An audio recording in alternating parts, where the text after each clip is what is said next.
Hello, everybody. How are we all? Oh, here we are.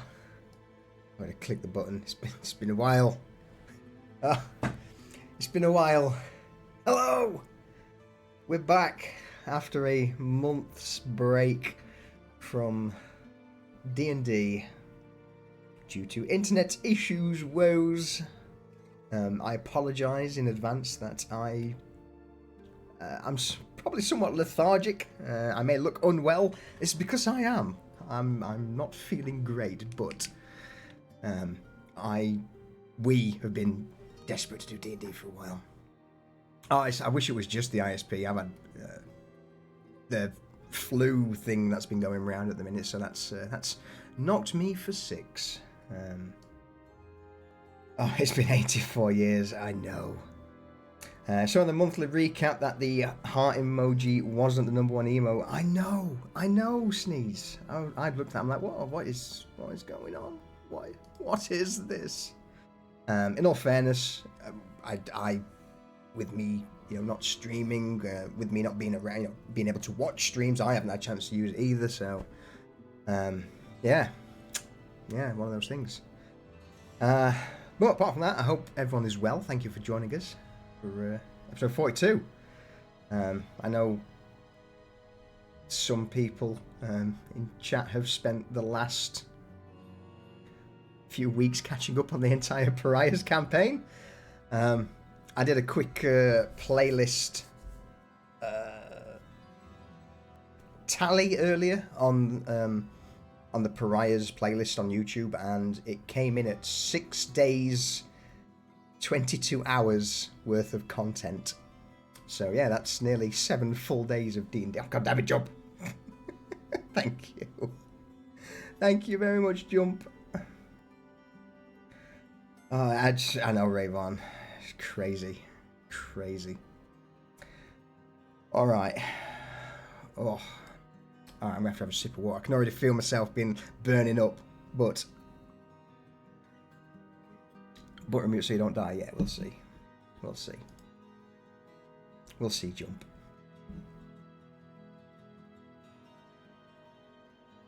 We'll see what? Whether or not she can butter me up so that she doesn't die. How are we? I'll make the wrong decisions and it'll happen anyways.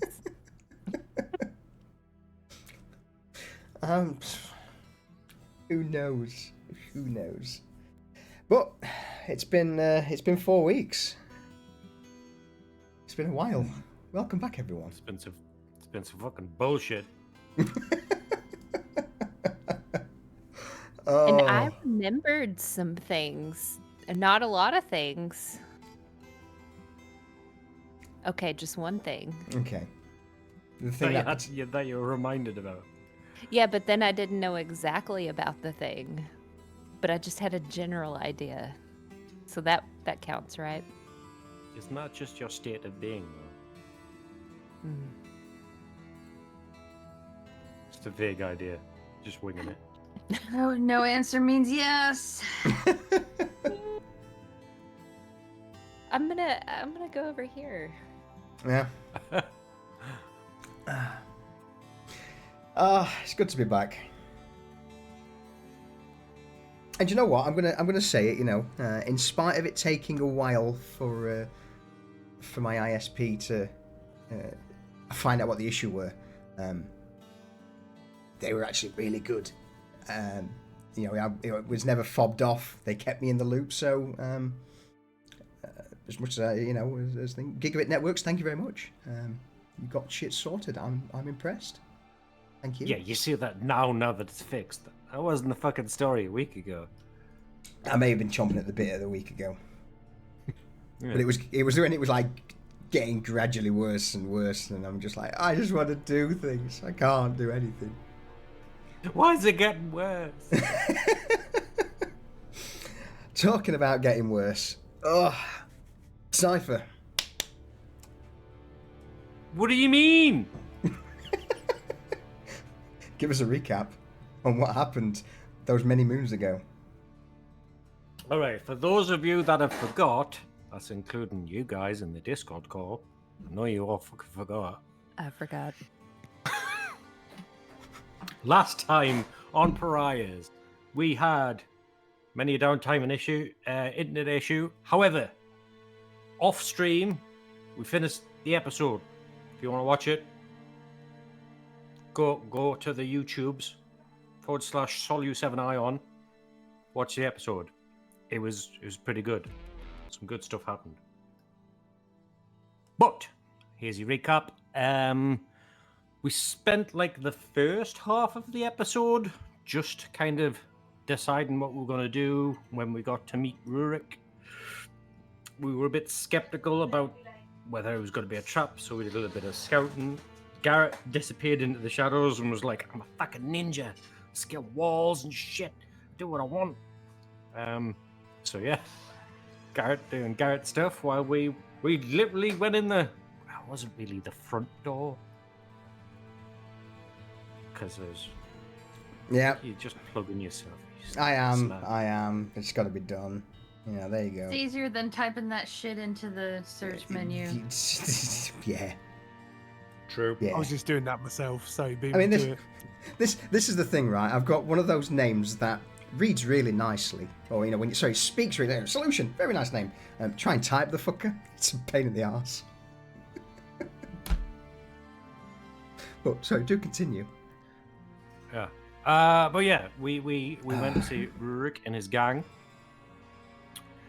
Stepping over and past the absolute plethora of fucking just horrible fucking smack rats that were lying about the place. This was noted by the gang because Garrett, as you all know, he's not a fan of drugs. Yeah, this was noted by the gang. They don't like it. Turns out, neither did Rurik Rockfist and his gang. And he's kind of like, he likes a fight and a scuffle and a drink. What was it? Fucking fighting. There's a lot of F's. There was the 3 Fs. Yeah. Yeah. Fucking fighting and fingering? Feasting! Holy Feasting, fucking okay. shit!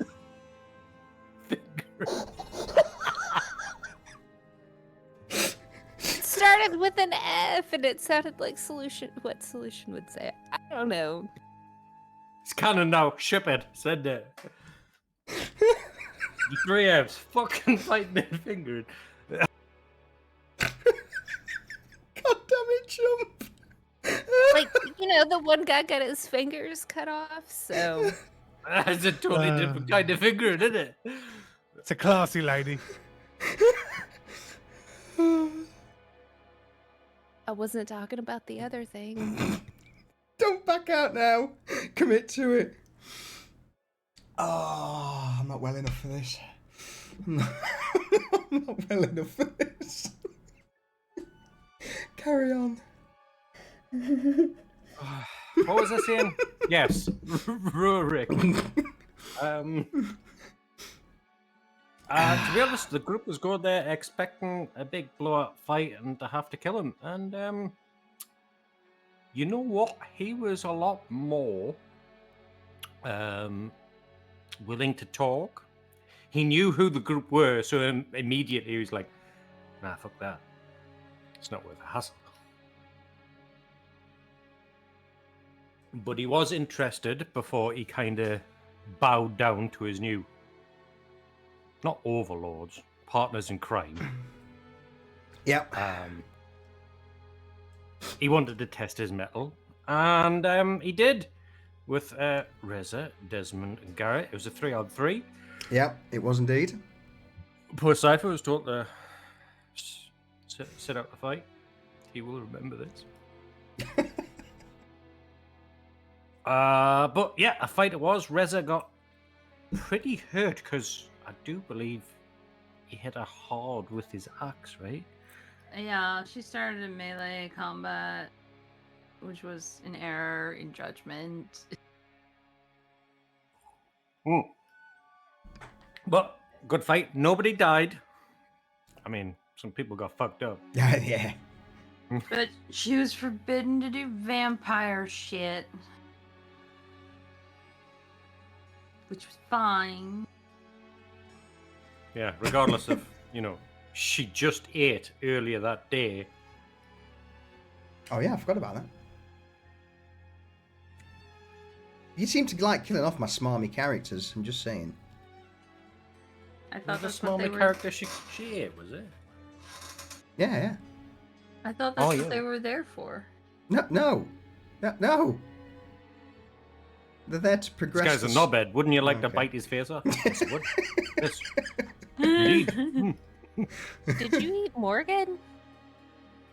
No, Morgan didn't get a No. chance. No, just killed he him. generally he got stabbed. Straight up just shanked like a pig. Nobody saw it coming. Anyway, the recap, Lucius. Yeah. Anyway, yes.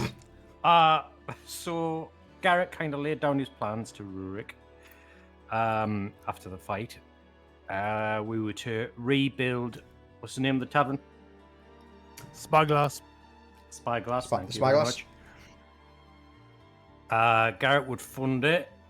Next step was to deal with the Ironheart Brigands because they have all the craftsmen. So they're next on the list because we need their labour. What we don't need, however, is their uppity leadership.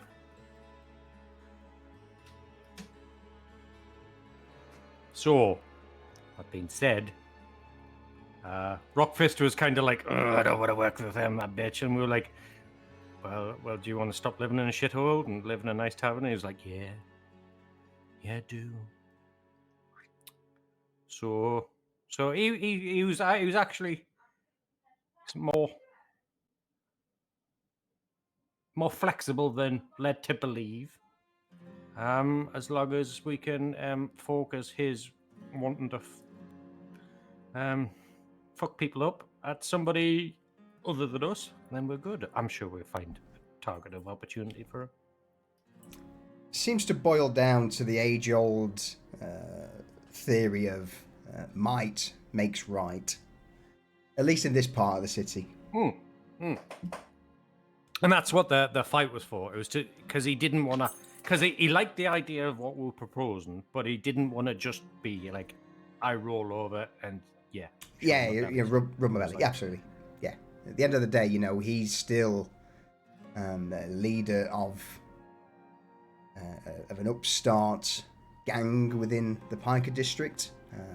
Yeah, if he just smiled, bowed his head, the rest of the people there'd be like, hang on a minute.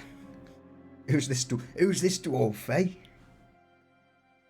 So, yeah, that about sums it up. Yeah, but as a parting gift, I do believe he gave Desmond something a little tasty, did he not? Indeed. That'll be the Rock Biter. Basically an axe that destroys people's armor. Yeah. Reza's familiar with it.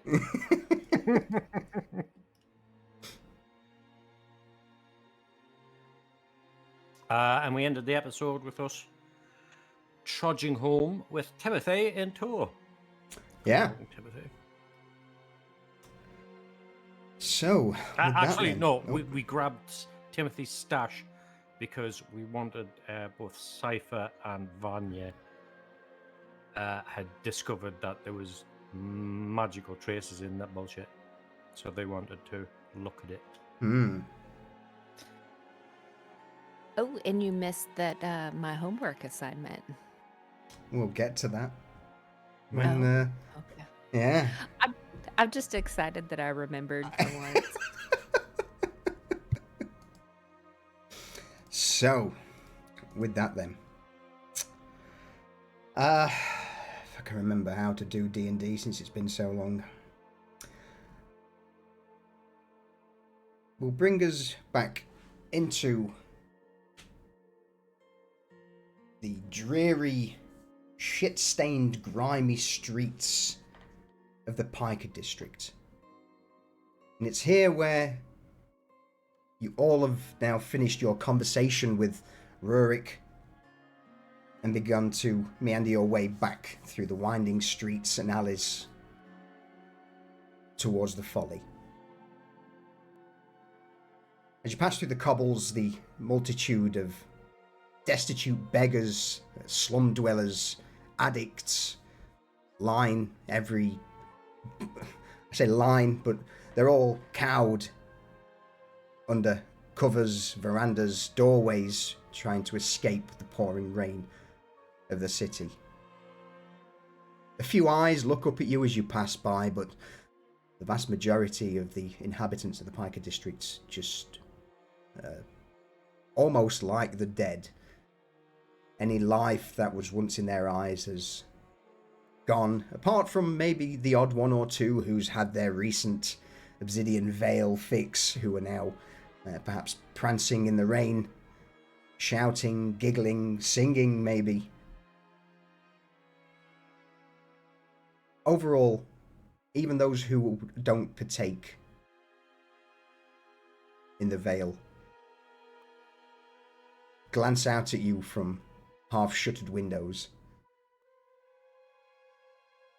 The vast majority of people in the Piker district now know that, so those who are coherent and move in groups are usually members of the gangs, and not to be trifled with. After the 10 or 15 minute walk through the Piker district, you eventually begin to see a almost hard divide as you step into lower streets. A few of the more ragtag group of ruffians who aren't associated with any gangs, but you are aware of them, seem to be keeping this stuff out of lower streets at the moment. Eventually, as you make your way up the main causeway, you approach the folly. As the door opens and you step inside. At this point, can you remember what time it was this was all happening? We didn't get to Rurik till late. So yeah, it would probably be...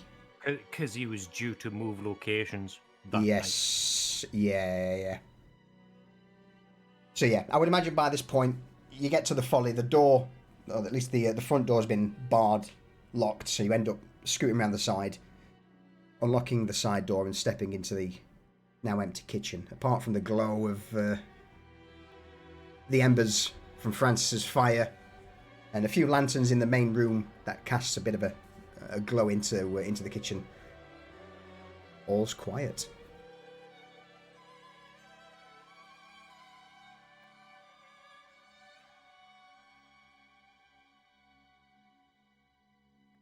I guess it's later than I thought it was going to be, eh?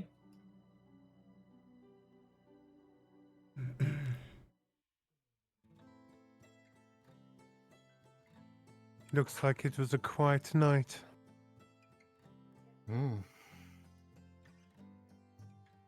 At that, you just hear a voice. Well, welcome back. Is that you? Yeah, of course it's you lot. Come in. And you hear the sound of boots scraping over a wooden table before dropping onto the floor.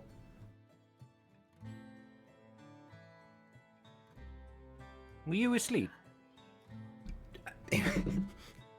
Falco motions to a pile of paperwork on the desk in front of the fire and shakes it. No, I wasn't asleep. What gave you that idea? There's mud on the paper from your shoes, a drool at the corner of your mouth. It's very hard to write with your feet on the table. Alright, nothing gets past you. How was your little jaunt down south? Fruitful. Yeah. Fruitful, alright. Calling me intrigued. Oh yeah? You want to meet someone? Timothy! Timothy! Did he come in? Being dragged behind the soaked form, and a rather disheveled looking man steps into the folly. Yeah. Oh, God, I'm gonna try and remember this guy's fucking voice now. Yeah. We're gonna. Hello. How? This is quite a nice place that you've got here, eh? It is. Fuck, this is Timothy. Falco arches a brow and looks at this bedraggled man. Aye, welcome to the folly, I guess. Any particular reason we're dragging beggars in now off the street? Timothy just looks like a beggar. He's actually a drug dealer, isn't that right?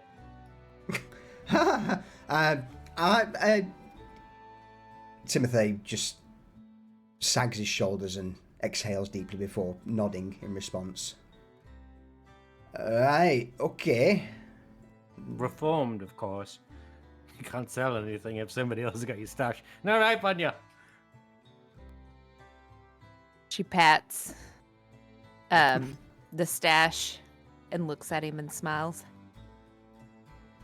Fucking hell, we've got Vanya with... You know what?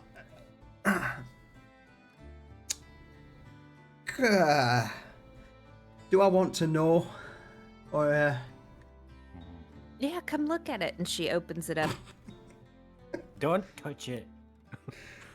But look, don't shake it either. Falco pushes himself to his feet, wanders over towards you and glances down at this black-looking powder that seems to have a slight pearlescent, almost purplish sheen to it when it catches the light. All right, it's different. Hey. So, I didn't think that this was going to be our sort of domain. It's not. This is special. Okay. I think I'm going to need a drink for this then. Give me a second. And with that, Falco leans over the bar, grabs a bottle, cracks open the cork, takes a large swig, and then makes his way back to the desk in front of the fire. Motions a hand towards you all. All right, lay it on me then. What's the next big scheme?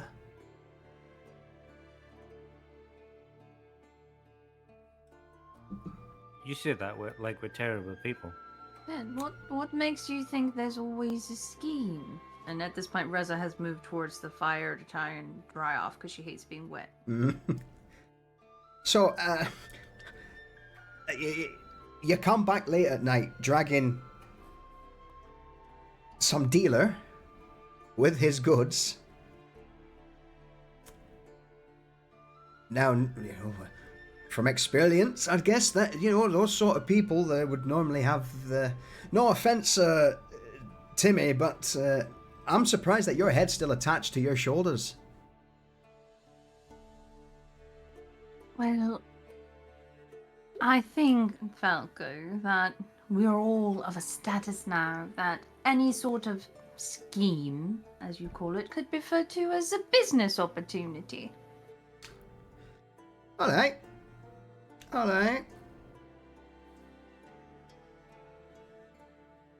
Now, I've got some details that, some things that I want to really, that I'm begging, desperate to tell you, Lord, but at the same time, I've got to know more. Why this? What? Him?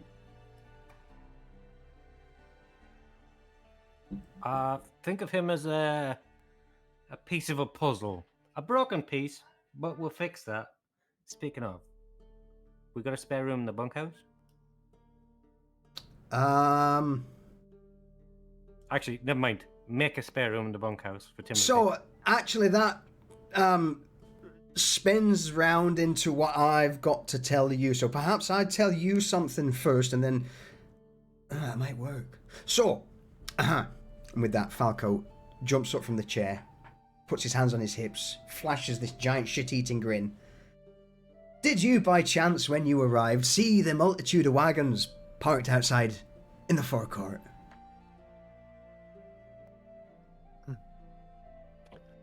The one stacked high with wood. It's quite hard to miss. Falco just nods. Aye, actually was done in record time. A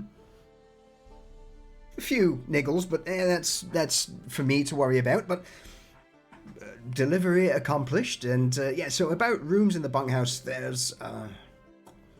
You said your man needs fixing.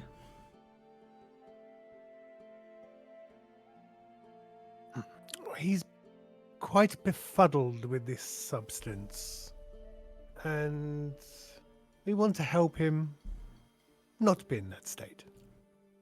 All right, I've got a proposition. We've got ourselves. He calls it.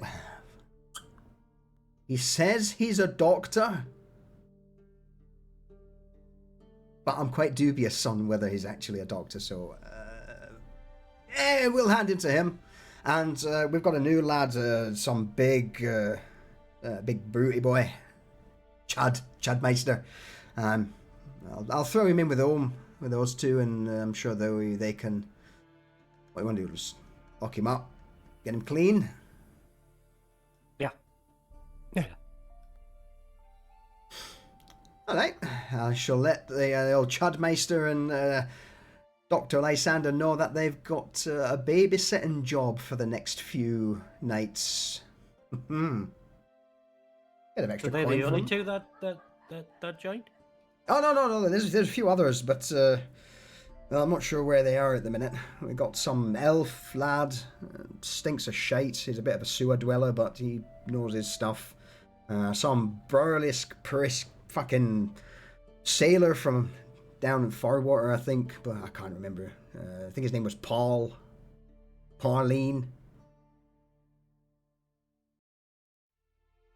It's a weird name.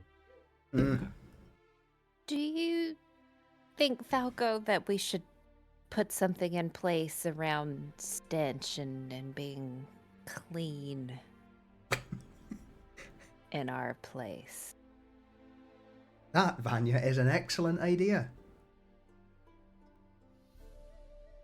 Because We could I'm not. start with that perfume you wear.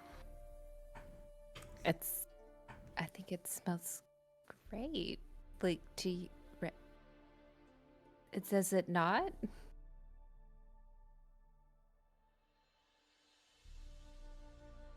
It's a bit strong. Because I have to block out the smell. Well, if we're starting to grab people off the street, then look, you know what, Vanya and Reza, I guess that's that sounds like something you two would be pretty good at solving, eh? Falco flashes you a. Can you just get the doctor and the chud to clean him up? Aye, but I think they're talking about the rest of them, because we seem to be, and he points towards Timothy. You know, we've got your new associate here. We've got people out off the street who we're starting to employ, like the elf lad who was probably cleaning sewers for a living. You know, they're all. It's a bit rich, a bit pungent. Is it Chad? Chad, right? Is that his name? No, We could Chud. have Chud. Aye, Chud. Okay. He's a big lad. We could have Chud bathe them, scrub them. Put that on his list. All right, done. Fine by me. Right, We'll give Reza? I don't want to touch. Anyway, what are so you talking about? Sorry, go ahead, Falco. So that sort of finishes off, what I wanted to say, that, wood acquired, we've got people in the house that if you want to hand him over, that's fine, we can do that. Good. Let's do that. Also, can we put it around that we would be very displeased anyone using this substance? What was it called? Obsidian Veil in lower streets. Alright. I can certainly Anyone see... that tries to bring it into the folly, I want them beating and the stuff throwing in the fire. Alright, consider it done. I'll pass it around a few of the other regulars, them in their little ruffian circles will probably pass it around, and I might be able to offer a small bag of copper or any information pertaining to it entering lower streets. I'll offer them a free drink or something. How's that Yeah, sound? free drink and a meal sounds good to me. I was about to suggest the same thing. Alright. See, great minds, Reza, great minds. Wait, shouldn't we have like a minimum amount? I don't want somebody coming in here with just a little residue and being like, hey, I took this from a guy, I'm burning it, I beat him up, and they have a big stash and they come and do that every day.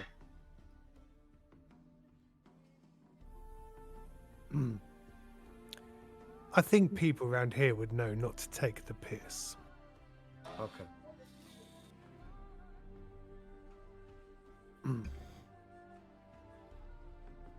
So, And if they do, a couple of examples won't hurt. right. I think I can make sure that that message is passed around. But it still sort of comes back to the main question that I asked earlier is, this is, I know you said a business, but this stuff, I've seen what it does to places. Are we really going down this road? Of course we're not. not We're selling looking it. to cure people. And then stop the supply. Clear up Piker District. And rebuild an inn. Oh, that's that. All right, so clearing it and rebuilding it, that's the business. Okay, all right, sure. That's we're expanding into the Piker to clean. We're cleaning the Piker district and building an inn. No, they're cleaning the Piker district and they're building an inn. Yeah.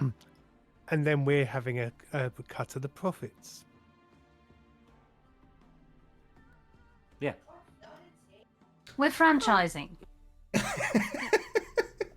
Was I I not don't- cleaning the Pica district? I mean, you're not going to do it all on your own, right? You're cleaning the people's minds Mm, and thought- inspiring them to do better. exactly. I mean, I am gonna need some help, but figuring some things out. But I think I got this. This is what I do. Have you guys have heard of my program, right?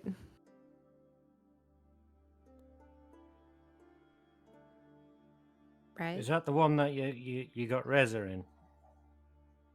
Look, I mean, it's kind of a side project. She is going through some of the steps, but with her involvement, I have had to tweak my program quite a bit. She's Program. a little compact.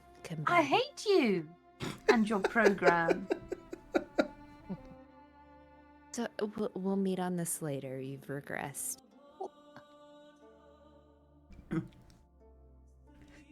As this is happening, Falco's going to just stroll up towards Timothy, look him up and down, pat him on the shoulder, turn him round, and start marching him off towards the kitchen and the back door to take him to the bunkhouse. I'll be back in a few. I'll get unless there's anything else you want him for. No. No, but make sure he's searched for his own good. And washed. Chad won't exactly take kindly to me kicking him awake at this late hour, so I'll be thorough, right? Okay. What have I got myself into? You just hear as Timothy and Falco depart through the kitchen door into the alley towards the bunkhouse. But through all this, Desmond, what have you been doing? Desmond has just been, he has the axe and he's just looking it over. Just like, that's pretty much his fascination at this point. It's just this thing. How big is this axe in relation to Desmond? That's entirely down. I mean, it's again was wielded by a dwarf. It's classed as a battle axe, so I would say, I'm gonna leave the finer details to you, Desmond. How's it look? What's this weapon? Well, any weapon Desmond wields is comically oversized for him, pretty much.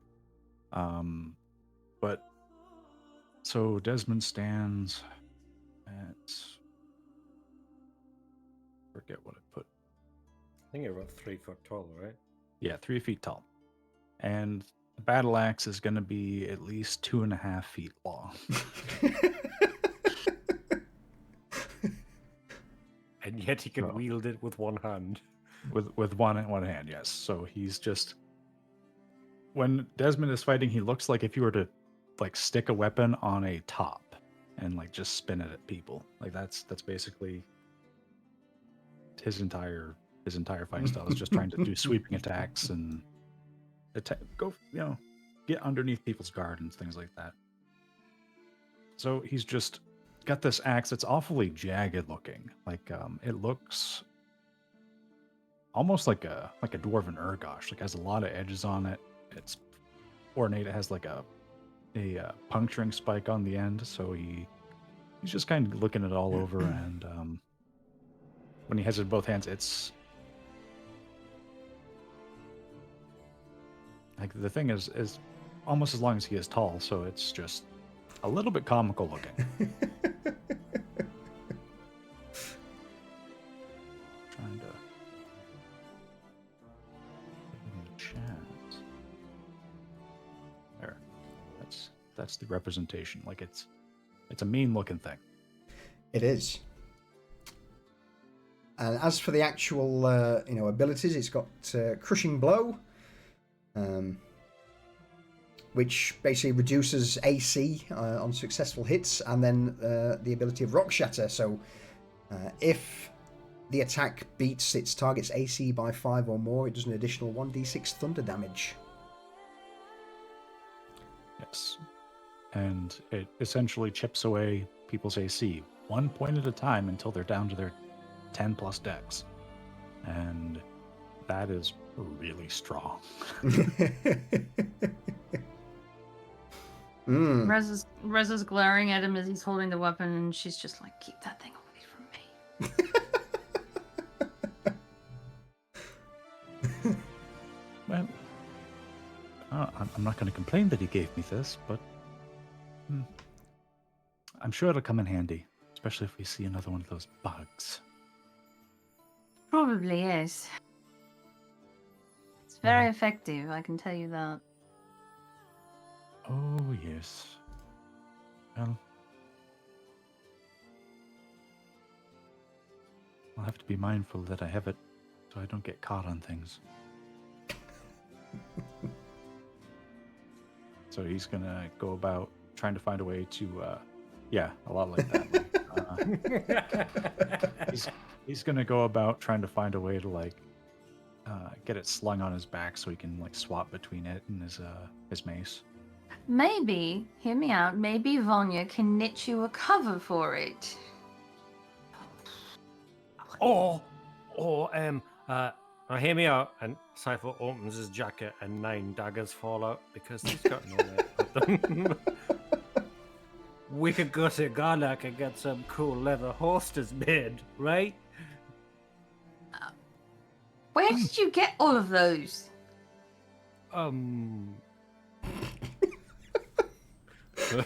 The guys that died in the alleyway. Oh, Desmond, what about like maybe if there's some kind of alarm or something whenever you do get stuck on something, so that it's like I'm stuck, and then it kind of I- lets people know that you're stuck on something. Like a fucking don't cowbell. think that'll be necessary because then I'll just back up or go around. And what if we're sneaking around and I need to not make noise and then that happens? Oh, Well, that, and if he's stuck, he could just go, stuck. but what if he doesn't know that he's stuck? He'll probably know, because he won't be able to fucking move. Because he'll be Precisely.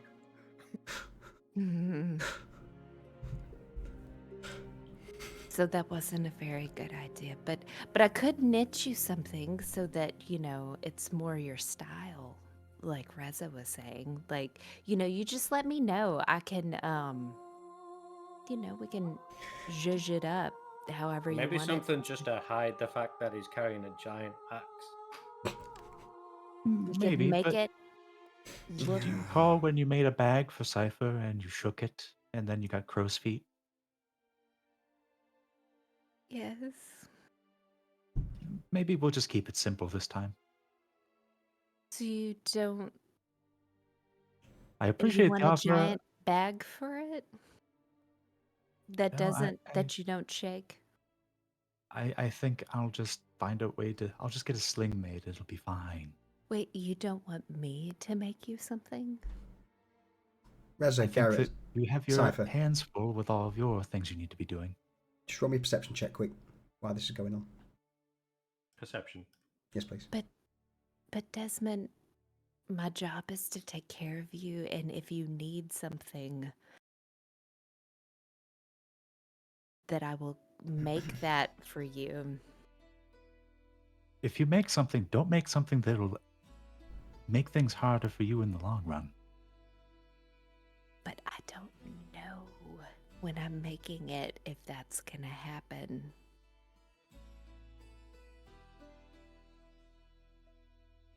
You're right. If you find something that you like and it's not made by me, I will pay for it. And then it comes from me, right? True, if you want to try to make something, I won't say no, but you're gonna have your hands very full with everything else you've got going on. You're very busy. It may take a while, just don't shake it. Noted.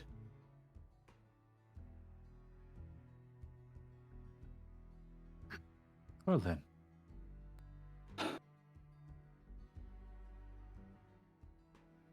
Hello, Valentina.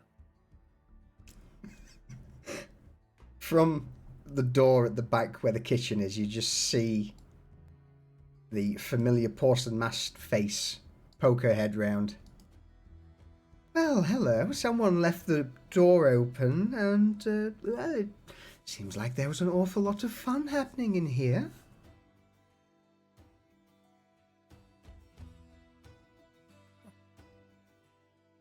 Did you miss us? She looks at Cypher. Always, darling, always.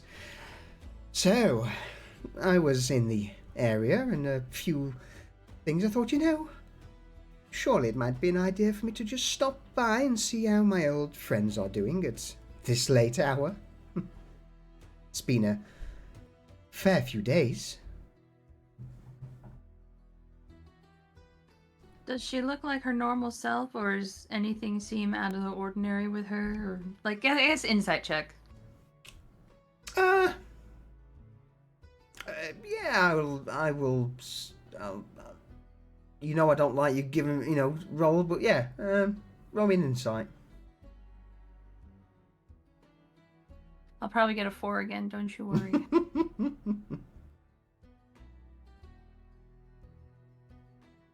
Oh, So, her general demeanour seems to be somewhat more upbeat than usual, a lot more jovial.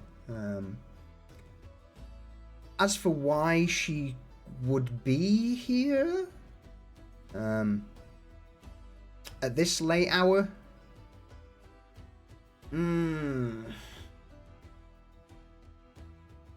you would Gotcha.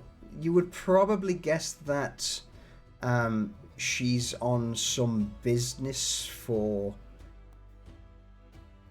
the Sisterhood, the Sisters of Sin, and there were lights on or lanterns lit. Yeah, so Reza just kind of takes that in, but stays quiet. She does rave on, but whether she spends time there is a different story. So, stepping in, she scoops a bottle of wine from the mid-shelf before walking over to the table where you're all gathered. How are we all? Wet. Really? Well, sounds like someone's had a fun night of adventure. It's raining.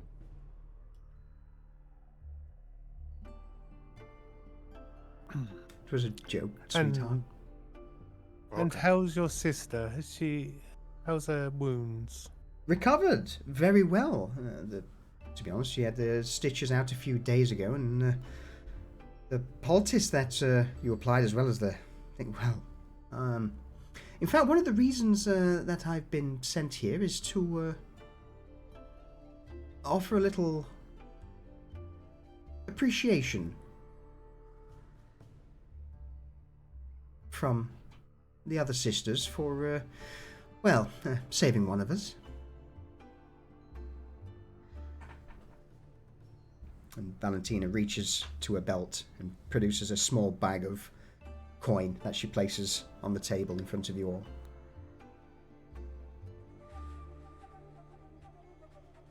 Oh. Cypher's gonna start counting them. So in the background, all you hear is 1, 2.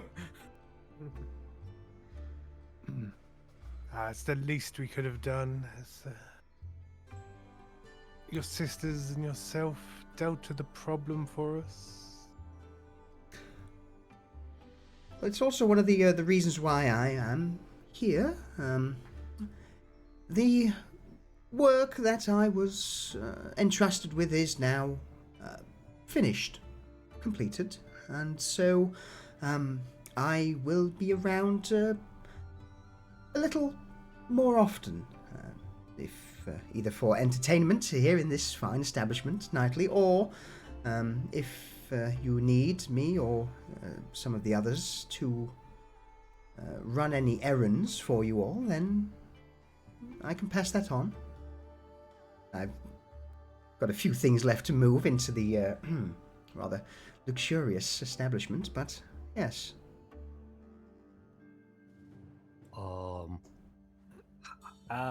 Question. Mm-hmm.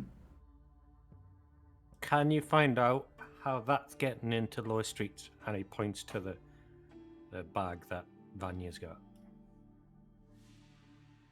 She takes that as a signal to open it. Valentina tilts her head slightly. Catwalks almost over towards you, Vanya, and looks at the powder, licks her finger, and goes to stick her finger into it. I wouldn't do that. She dips it, flashes you from behind the porcelain mask this huge grin, and just... Whew. Whew. Ooh. Oh no. No. Where is... Exactly. She takes the wine in her hand, takes a giant swig, swills it round her mouth before in a somewhat ladylike manner, takes a wooden cup from the bar and expels the contents of her mouth into it. Now, that's... where's this coming from? Hiker. Piker? We don't really have much to do in Piker. Is it... Oh... Verdant? Mm-hmm. Ah. Okay. Okay. Sure, I can... I'll pass the message along. Any other anything of interest? Any names or possible clues, or is it just coming from Mr. Leandon himself? No, he's getting it from somebody else. We would like to know who his network is here that's distributing it, so we can sort of nip that in the bud. But, Alright. Cypher, why don't you... What else are you looking for? What, me personally or as a group? Because I got lots of questions. Like, I could keep you all day here with questions. Valentina sits on the table, crosses her legs, looks at you, Cypher. Well, we've got all night. Ask away. Oh, so, what do you know about the mage group in... Hold on. Pulls out a fucking... the list. Contacts. No. Meanwhile, Reza, while he's doing this, what were you saying? Reza was going to say, I think that one of the primary things is we can figure out where the Verdant is getting their supply. How the operation works, contacts, times, names, places. So you go and what are you wanting to go and cut the head off the snake itself, and me and my sisters will remain in the home front and do our little perusal in lower streets and find out here. Is that what you're asking? Reza looks over to Garrett with an eyebrow raised. At the moment, we need information. How this stuff's getting into the city. Who's making it, ideally. I'd like to convince them not to sell it to the working people, because the Piker is a shithole now. Everyone is, well, basically a corpse. And nothing's being done. The place is falling down around their fucking ears. And we've got a three-way gang war, which is just... well, that's bad for business. And to add to that, I would like to just know how they are convincing them to take this in the beginning, just for, research purposes. Vanya, you know what? I'm going to ask you to roll me an insight check.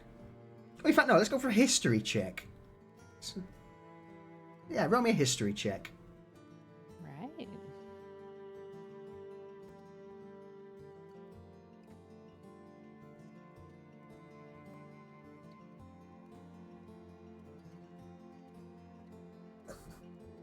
You forget your own name.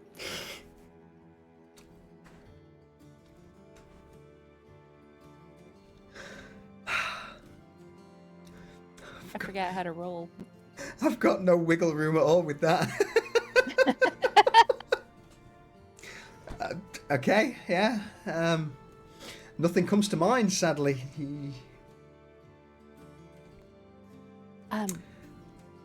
But if you can just kind of, get maybe that script or something, I just want to see how they're effective with convincing someone to take something Okay. into their body.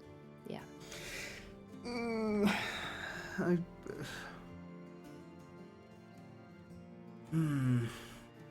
all of this is certainly going to take a fair bit of time and investigation. These aren't answers to questions that I can get anytime soon. At least not with the few sisters at my disposal, but could really, yeah, it's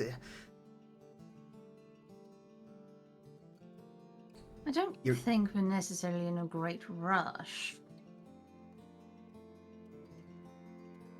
so bear in mind, there is only, from experience, probably about 6 or 7 of these free agents that are working with Valentina and Kara. Normally these sort of the sisters tend to work with other tavern owners, so they don't have like a huge clandestine power base to send out agents everywhere. So that's a lot of information you're asking a few people to get.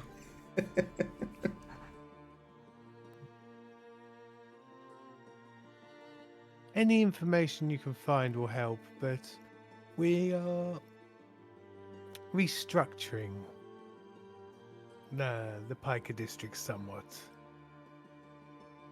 And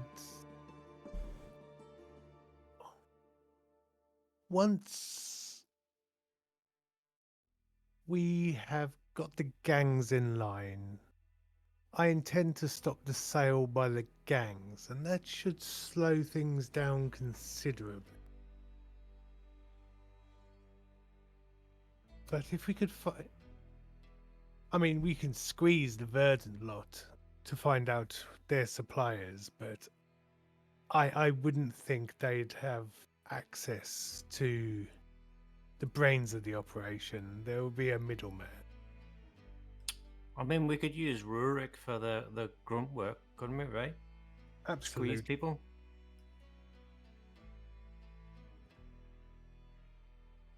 Same way we're doing it here. Once word gets around that the sale of this poison is not the done thing, and consequences will definitely be meted out to anyone selling.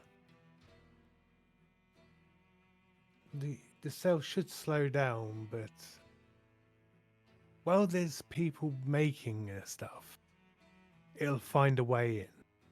And that's what we need to stop.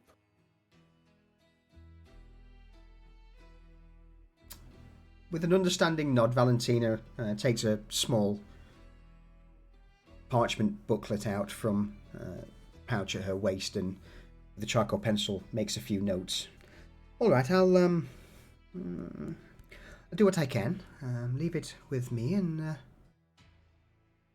if I find anything of interest, or if my sisters will pass it along. Quick question before I dash. With me, she points up to the ceiling. With me having a room, it's been fun and entertaining having to pick the lock in the back every night, but could I perhaps get a key? Why didn't you just ask Falco for a key?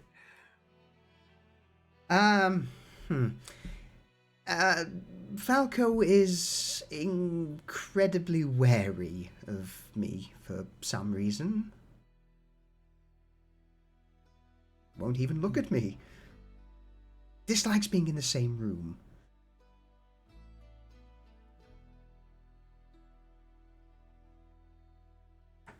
That's weird. He'll come around, and I reach in my pouch and take my key out. There you go. Valentina takes the key, raises it up, smiles, and offers a respectful and thankful nod in response.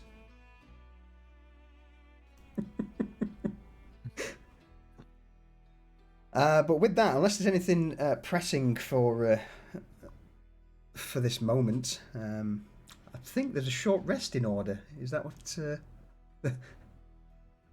the point of coming back so. here was? Yeah, yeah, because Reza got fucked up. So, shall we call a quick break? Get yourselves a short rest in, and then tomorrow is the day where I know some of us, or some of you, for that matter, have tasks that they want to begin.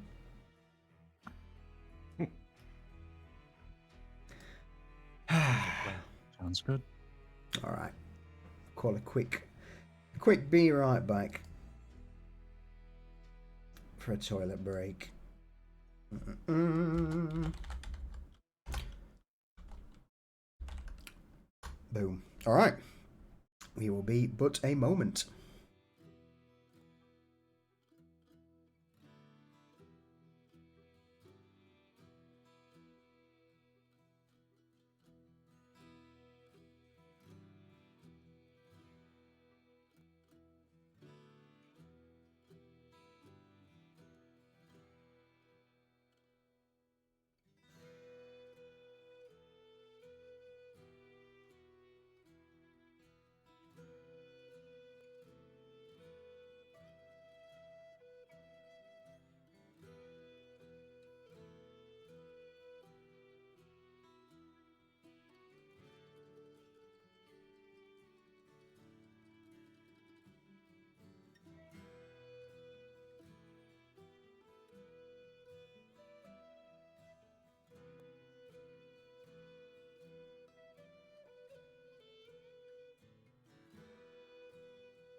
I'm back.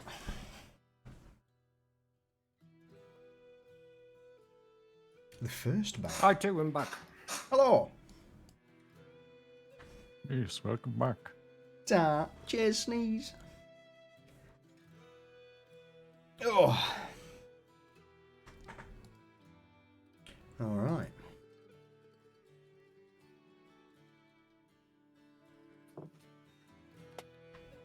I'm back with what's Welcome back. With what's it? Flaming hot what's it by chance? Of course. Oh. The crisp of choice. Giant flaming hot what's it. Giant flaming hot what's it? Treat yourself, sir. Treat yourself. Oh.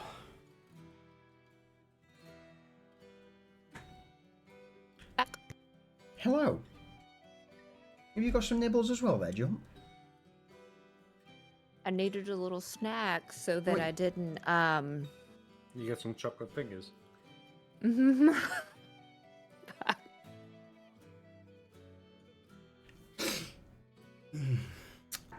That way it slows the process. And do you guys remember that time where I sent myself to bed a few times during the middle of D&D? The times where you got I absolutely recall. blinding drunk by chance. Yeah. Yeah. So having a little snack, I've learned that it slows the process, so I don't do that to you guys again. I mean, don't get me wrong, it was entertaining.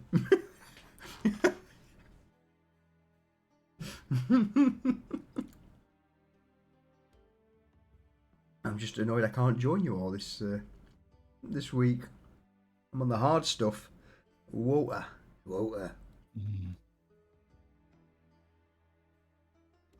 Oh.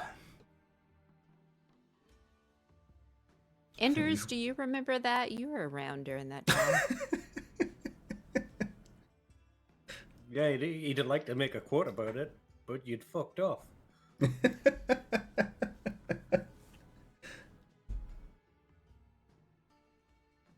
think, is that everyone back, or is it just Reza?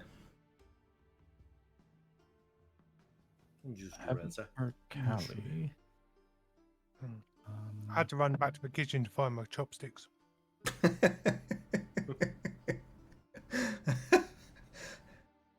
Oh dear. All right. Well, I'm sure she'll chime in when she's sorted. So, with the discussions of the state of Piker and plan of going forward to clear the district of this Obsidian Veil scourge, you all settle in for the night and begin to take whatever rests and recuperation necessary.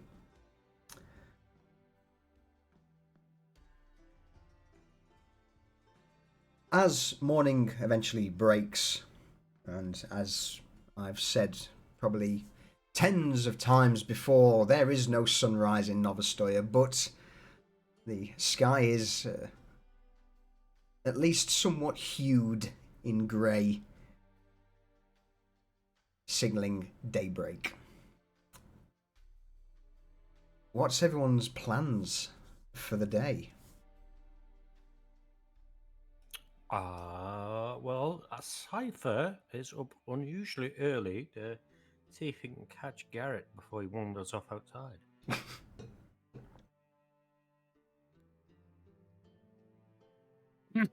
Sorry, I was mid what's it. Does he manage to catch Garrett in his room? Yes, Okay, wonderful. because you would probably be the only person would know when.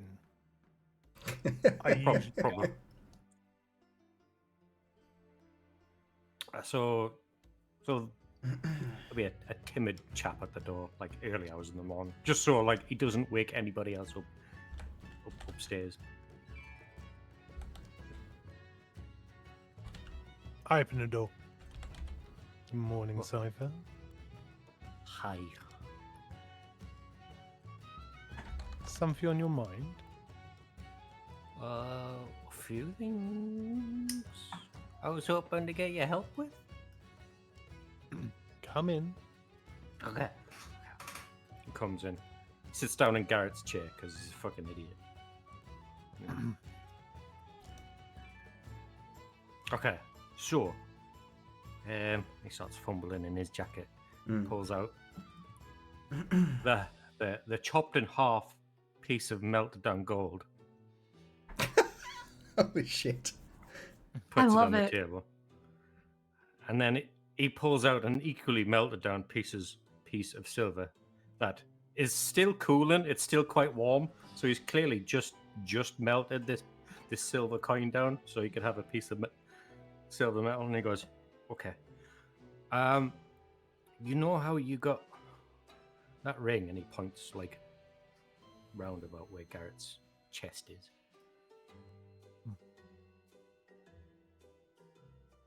My family ring, yes. You think you could make me one? Like not the same, but like, do you know what I mean? We could definitely make one. My one contains an ice crystal. We don't have those in Novostoya. No, but I saw. I've been reading some books, and there's a book on gems, and none of the gems kind of suited me. But I found in a book about a black garnet, and I gave a job to Falco to find a black garnet. Do you think a black garnet will work in a ring?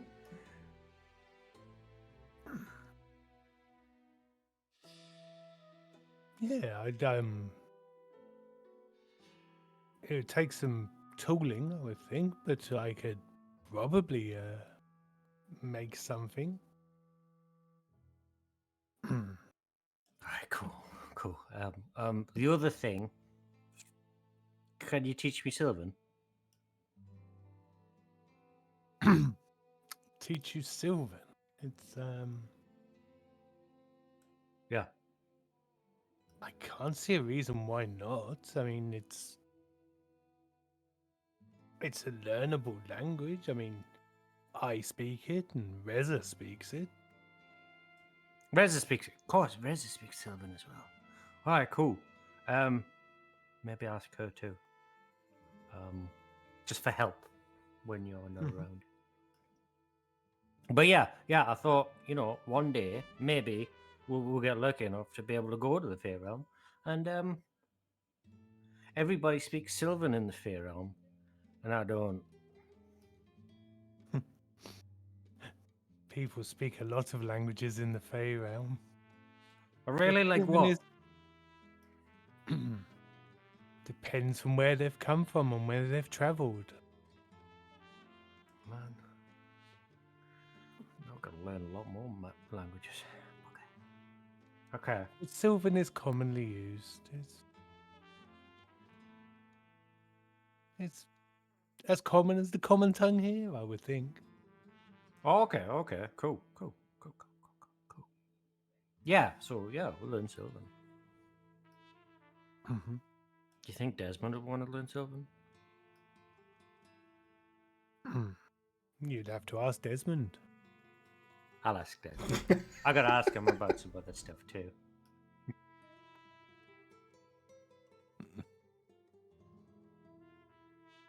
Okay, sorry. What? I was going to say, just as you guys are wrapping up the conversation, you see Vanya whiz by the door with the satchel of the drugs in her hand. Says, "I'm going to the society, bye." And he zooms out.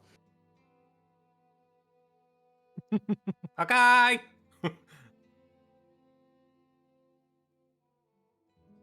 Everyone's up so early this morning.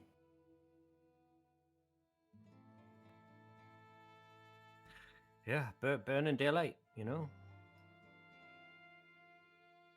I heard that's a saying. I don't know what it means. I was about to say, have you ever seen daylight? Oh God, no! I don't like bright lights.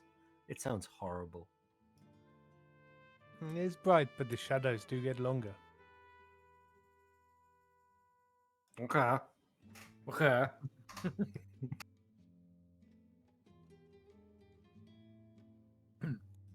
So, is there anything else I could do for you this dark, dingy morning?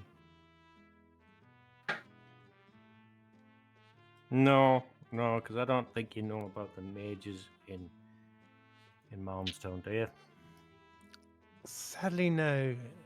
And Garrett twiddles his fingers, like a spellcaster would, and he's like, "My knowledge of magic is slim to none." I say more slim than none. I saw what's down there now. I see you with this eye.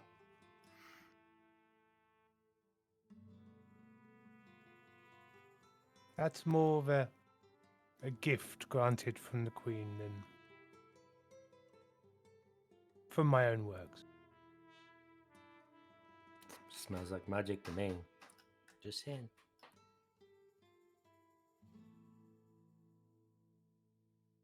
I lean forward and ruffle your hair. Okay, gotta go. Okay, I'll see you soon. All right.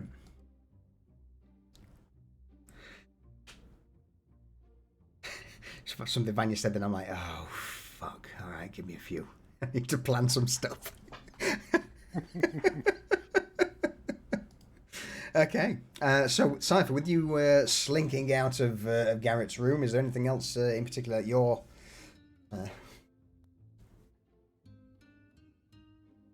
wanting to do? Well, I want to have a chat with Desmond at some point, but it doesn't have to be right now because I've taken up quite a bit of time.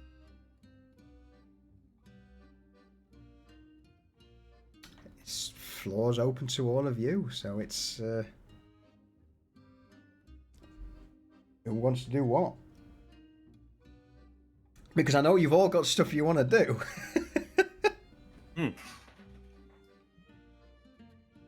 Well, okay. Reza was also up early, about 2 hours before sunrise.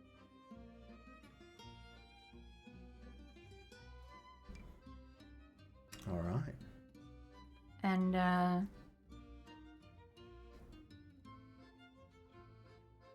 Mm-hmm.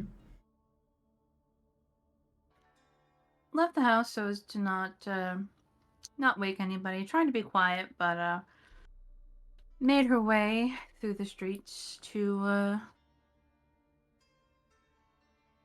believe it was the Carnelian Gate. It was indeed, which would be, if I can remember my own world, the Carnelian Gate is the gate adjacent, or at least that Market Row ends at. Mm-hmm. So as you begin to make your way through lower streets, eventually reaching Market Row, obviously with it being early, there wouldn't be too many people. Those who would be there would either be stall vendors who are beginning to set up for the day, or again those who sleep in Market Row with their stalls starting to wake, grab breakfast from a few of the vendors who, or the sort of street side cook houses. No one seems to pay you much mind, as it's early hours, everyone's groggy. Yeah. So she makes her way there slowly, not trying to draw attention. If somebody meets her eye, she gives them a nod like, yep, we're up this early, fuck it. And she reaches the gate, and then she kind of like finds a little place to like tuck into about, I'd say about 200 yards back from the gate, if the street's that long. Yep. Yeah. And she just wants to observe if there's still a creature hanging from the gate. Oh. There is indeed. Still shackled with chains around its ankles and wrists and neck. Off of a large iron bar that extends from the top of the gate is a singular shackled form of the previous governor of Lower Streets. At this point, his true vampiric form on show to all. And whilst there is no movement from the body due to a large stake that's protruding from his chest,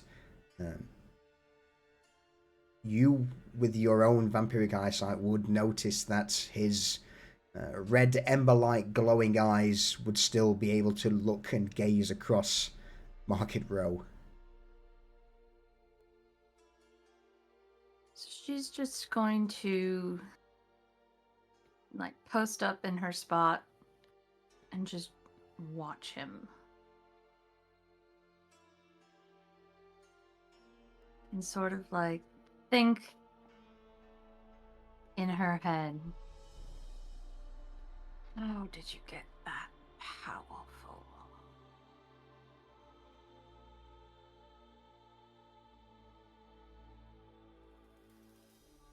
Does she see the eyes moving around at all, or no?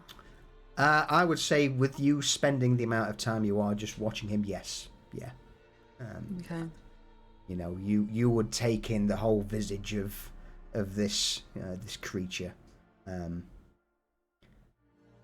And So you would be aware that he is, he is fully aware of his surroundings. Just he's paralyzed. She's gonna watch him for about an hour. That's it, just watch. And then head back to the folly.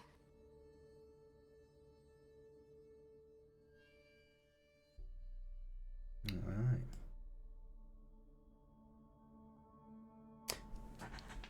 As you begin to turn and start heading back down the street, there is a singular brief moment where the body of the vampire, having swayed in the wind, seems to just lock eyes with you. There's obviously no expression on his face, but you get the feeling that he has noticed you. If not for the entire stint, at least in that brief moment before you depart. Okay.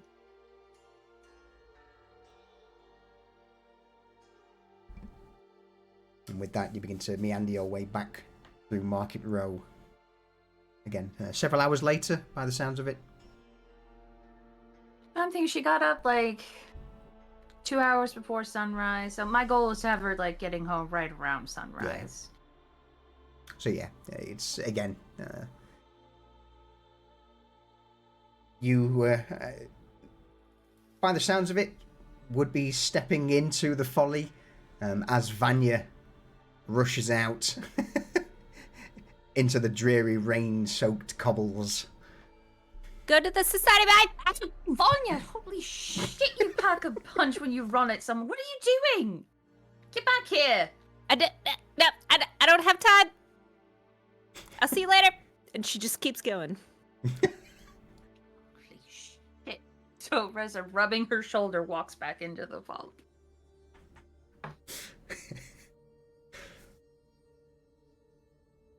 All right. Desmond Cypher or Vanya? Well, you know where Vanya's going. Mm-hmm. I'll go ahead and let Desmond go. Well, Desmond is in the underground area. The Undercroft. Yeah, the Undercroft. Arranging his things. Like, he's got the suit of armor. He's trying to figure out what to do with that to kind of, if it's usable or if it's just basically a showpiece. He's got the axe there. He doesn't really have a whole lot going on. He's just thinking about the situation with Leandrin and everybody else. Because it seems like somebody's got to go down in the Piker district, and he's just mulling it over.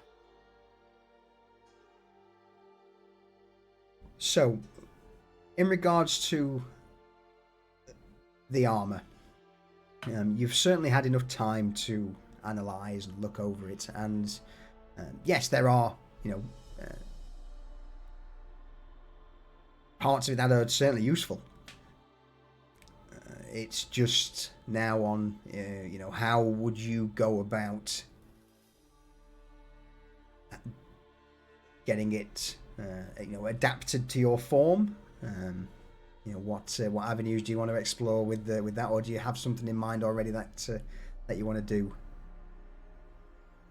Well, it's what his plan for it is he wants to just have the breastplate portion, because he's not interested in being like super weighed down with all of it. So he's trying to think about that, because his last foray to the Coinflow district was I don't know, mixed results. Rest in peace, James. Listen, I'm just saying, silver ball bearing, that vampire's done. Wow. Okay.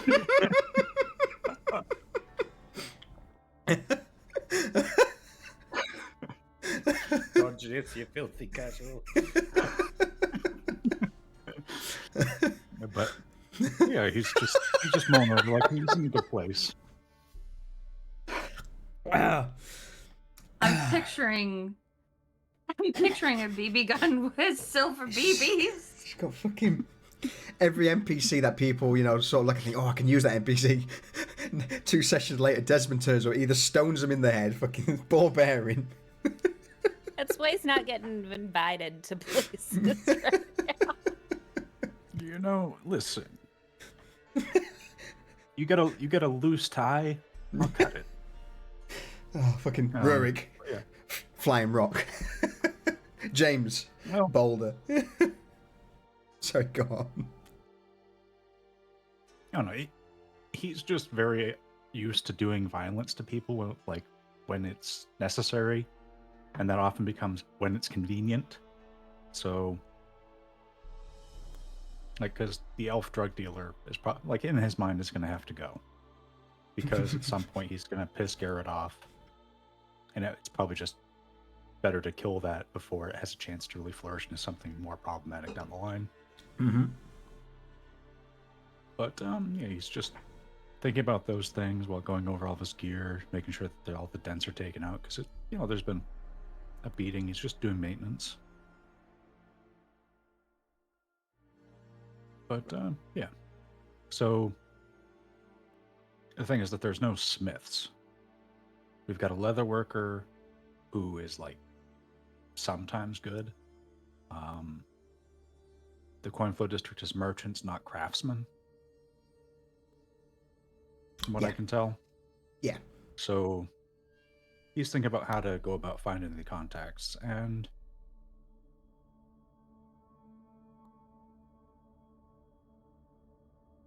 the whole Iron Hand Rock Fist situation is kind of on his mind because of that, because obviously the craftsmen are with the Iron Hands. So he's trying to think about how to reconcile those things. He's just kind of lost in his own thoughts.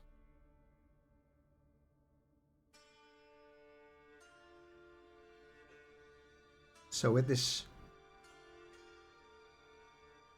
going on in the Undercroft Cypher, are you wanting to jump in? Yes, because Cypher wanted to go have words with Desmond.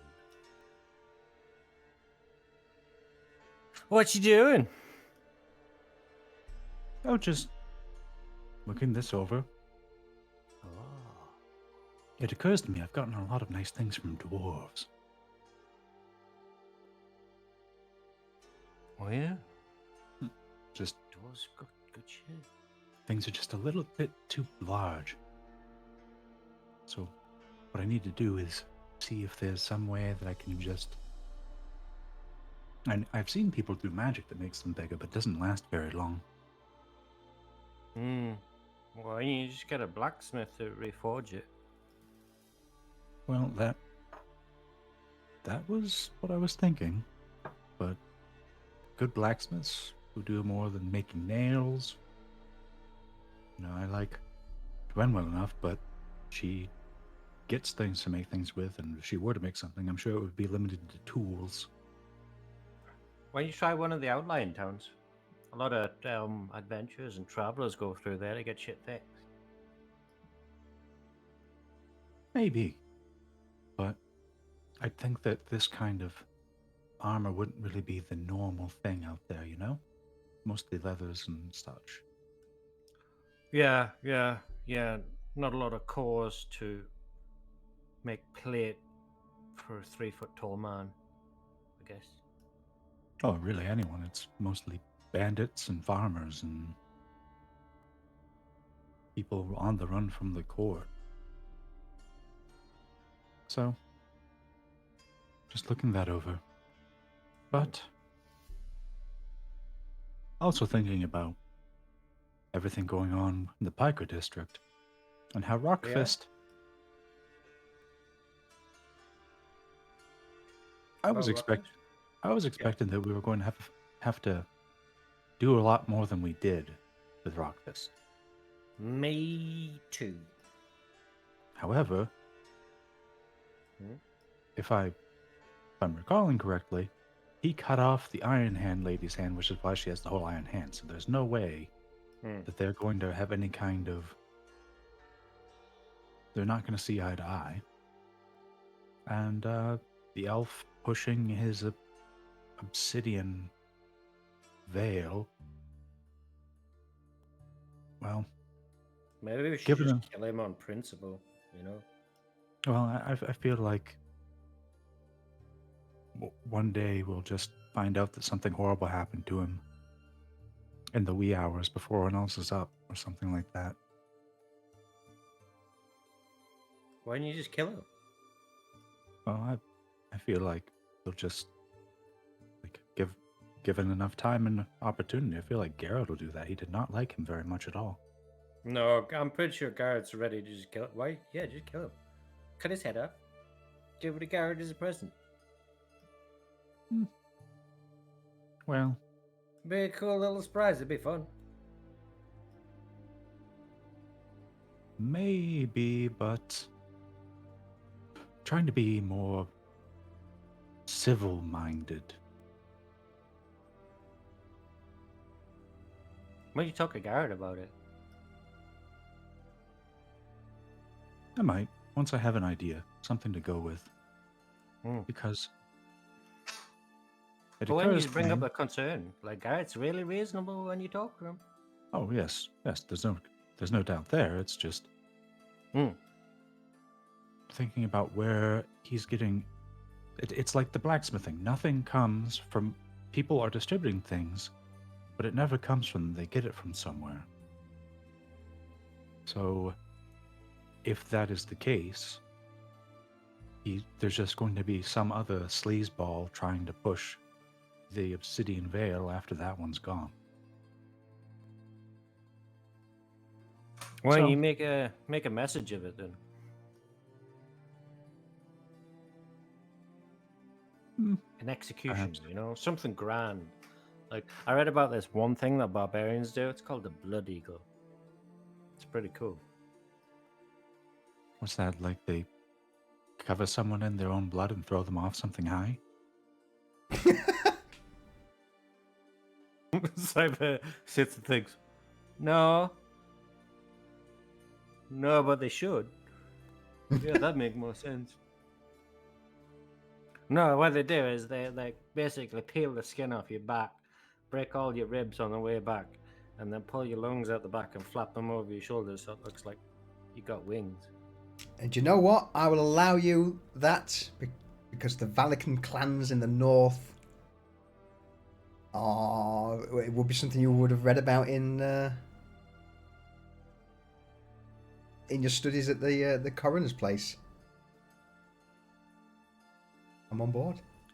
It's crazy what you'd read in books, eh? Honestly. Well, with the reputation to fall and everything, I think it might be better just put him in a box and put him in the canal. What, still alive? It depends. What's it take to get him in the box? I mean, he's pretty skinny and you're pretty strong. I bet you could get him in a box. Just tell him there's a sexy elf in there waiting for him.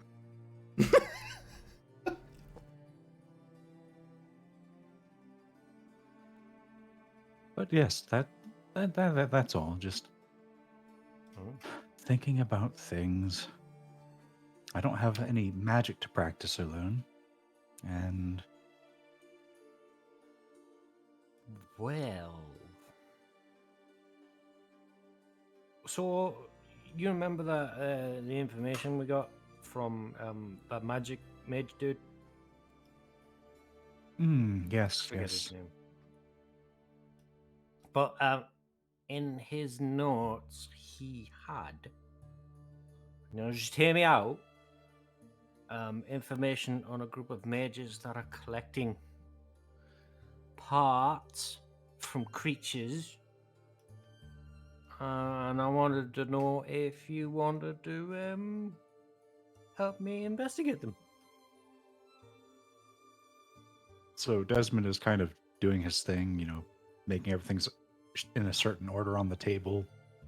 And as you start saying that, he kind of just stops moving, like he's intently focusing on the next words out of Cypher's mouth. Like, what do you mean parts? Like, for the creatures from the Undercity?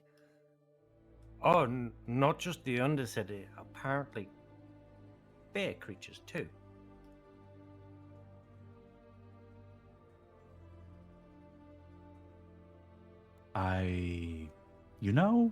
That might be a good thing to help take my mind off elves in boxes at the bottom of the river.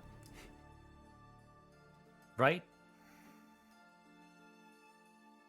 Imagine now it'd be like a lobster trap, those things that they have like the prawns in.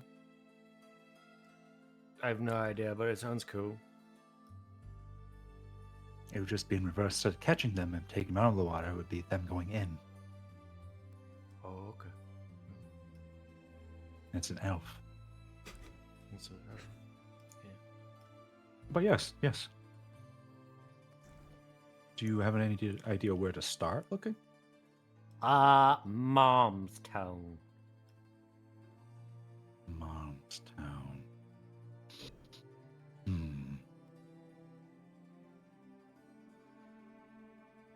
Don't go there very often. Me neither, and I thought if I wanted to go there, Garrett would shout at me if I didn't have you. And I thought it kind of involves you anyway, because, like, if we get some good stuff, Mayhap. it could be, Mayhap. it's a win-win for both of us, you know what I mean?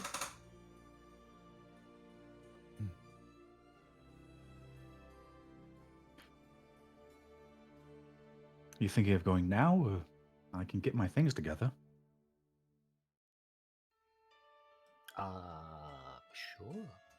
Sure, why not? All right. It'll just take a little bit, and I will be ready to go. Okay. And with that, Desmond's going to start gearing up, and he's already done all of his maintenance, so he just starts strapping on what he can for gear, like his usual assortment. Okay. Anything further from you two while this is looks are gone? So what he's going to do in the meantime is he is going to sling the rock biter axe using the sticky tape that Vanya gave him.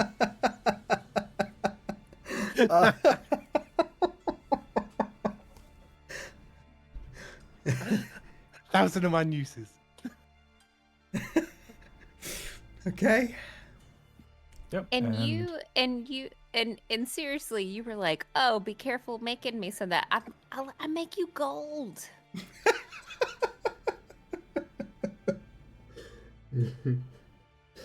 Sorry, go ahead.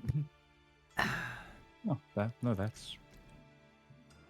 So Desmond is just kind of getting he's like, it occurs to him he hasn't been to Marmstown in a while, except maybe on the last trip to the moors to dispose of the infernal orbs. Yep. That he is not fond of.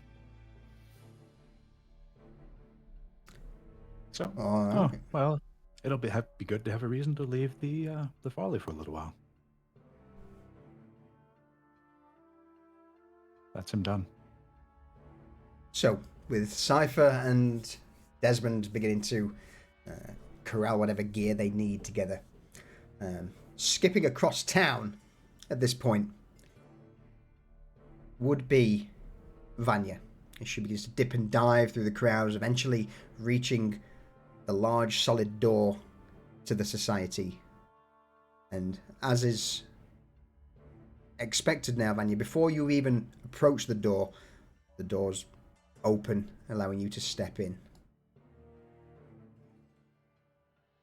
She is going to swiftly make her way to the botanist store, but careful not to knock on it, and is going to say, "It's Vanya!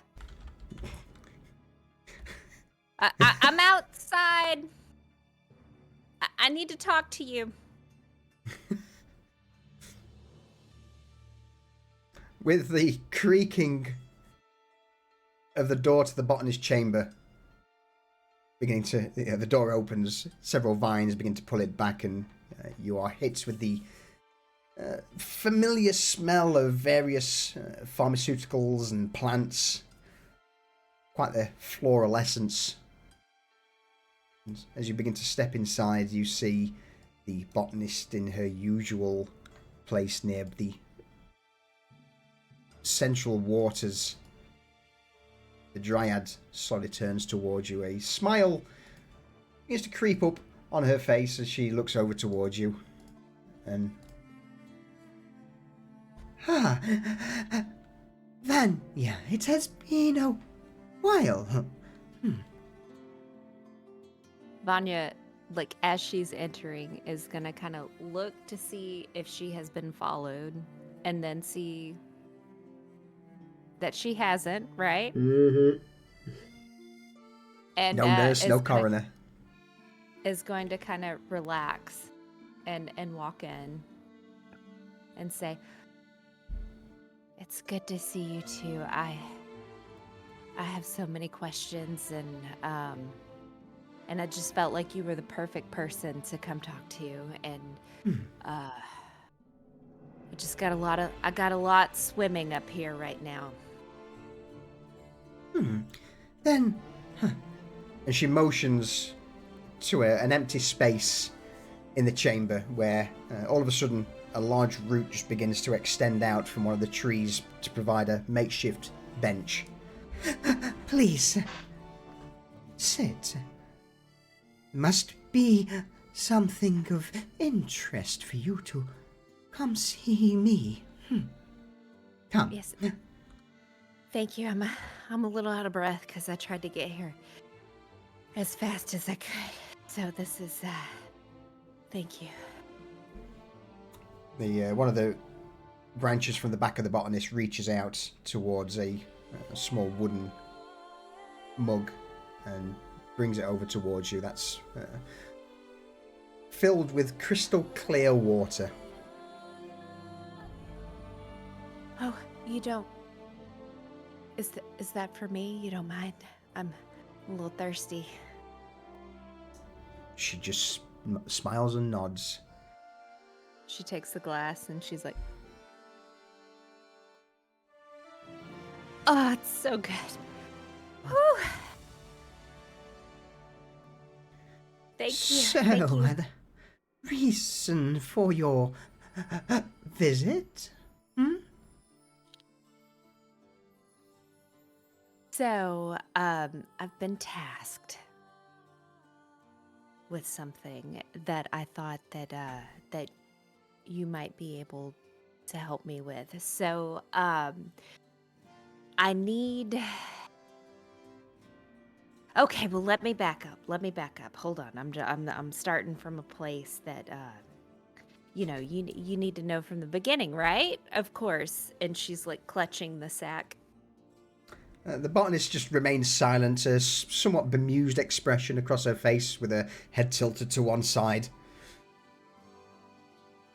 No, this is a pretty big opportunity for me, right? Can you tell? So there's these individuals. There's just quite a lot of them. That are kind of hooked on the substance that is in my sack right here. Like, don't touch it. You can look at it, but don't touch. I don't know if you want to touch. I guess it's your prerogative. But so I have been tasked with how do we get them off of this substance, right? And I She thought, nods. well, it's got a little bit of it's a little magic to it, but then also, can we create some kind of antidote to it? And I thought that I would come to you, but first I kind of want to hear your thoughts on that because I have a lot more swimming up here that I'd like to, gonna get out to you because this is a pretty big opportunity, So, do you think, from the first thing, I've got other things, but well, just let me open this and let you look at it. Can we create an antidote to this? The botanist just remains sat. No expression crosses her face, but she nods once again. Roll me an insight check.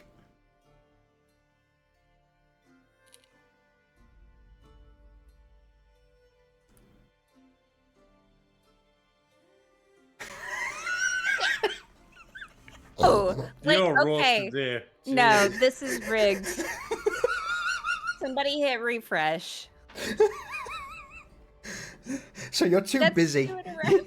You're too busy just, furtling around in your bag and trying to get the concept to really take much notice of anything else around you. But the botanist is, sat there quite stoically, a somewhat blank expression on her face as eventually you produce this sample of obsidian veil. Thank you, Vladis. I appreciate it. Welcome in. So with that, the botanist, several of the branches from her back just begin to reach around and take the small pouch of narcotics from your hand. And she begins to look over it and... Yeah. You wish to produce an antidote. This is going to require Yes. Interesting. Wait, I have more to add. With that, the dryad... it would be now at this point where you'd notice that the earlier stoic appearance was her just trying to rein in her somewhat crazy desire for experimentation and being given a task to create an antidote sent the botanist into a bit of a frenzy. Her eyes now wide, pupils dilated, and she stares at you, hungry, ravenous for more. Yes, go on. Tell me more. So I didn't hear no. So this is already starting off on a really good path that I was hoping that it was. But okay, so there's more that I want to add than just the antidote, So yeah, we've had several interactions and I don't know if you know that I've been doing this, but I have a program and I've been doing research on Reza, and so I've kind of figured out through this research. Question. Your research on the vampire. I don't suppose she has taken it too well, no? Since a little apprehension, and that's kind of what I want to talk to you about, because I've made notes, through my research. As long as the individual, the test subject, the Reza, has autonomy to make decisions on their own, like and they struggle with positivity because of their inherent negativity, that they're not going to fully adopt the program. It just takes a lot of excessive work and resistance, right? There is an easy fix for overcoming the just... And a branch pops out to several clay urns that have been aligned on a shelf. Various doses of herbal liqueurs and tonics will break down any sort of... No, she is a friend. No. Still. I don't want to kill her. No. But on to the topic at hand. This. Oh. And you notice that one of the branches from the dryad has been sifting through this obsidian veil powder, taking little pieces out, dropping it into the large pool of water in the center, and you would feel not so much arcane magics, but certainly there would be the aura of magics in the air.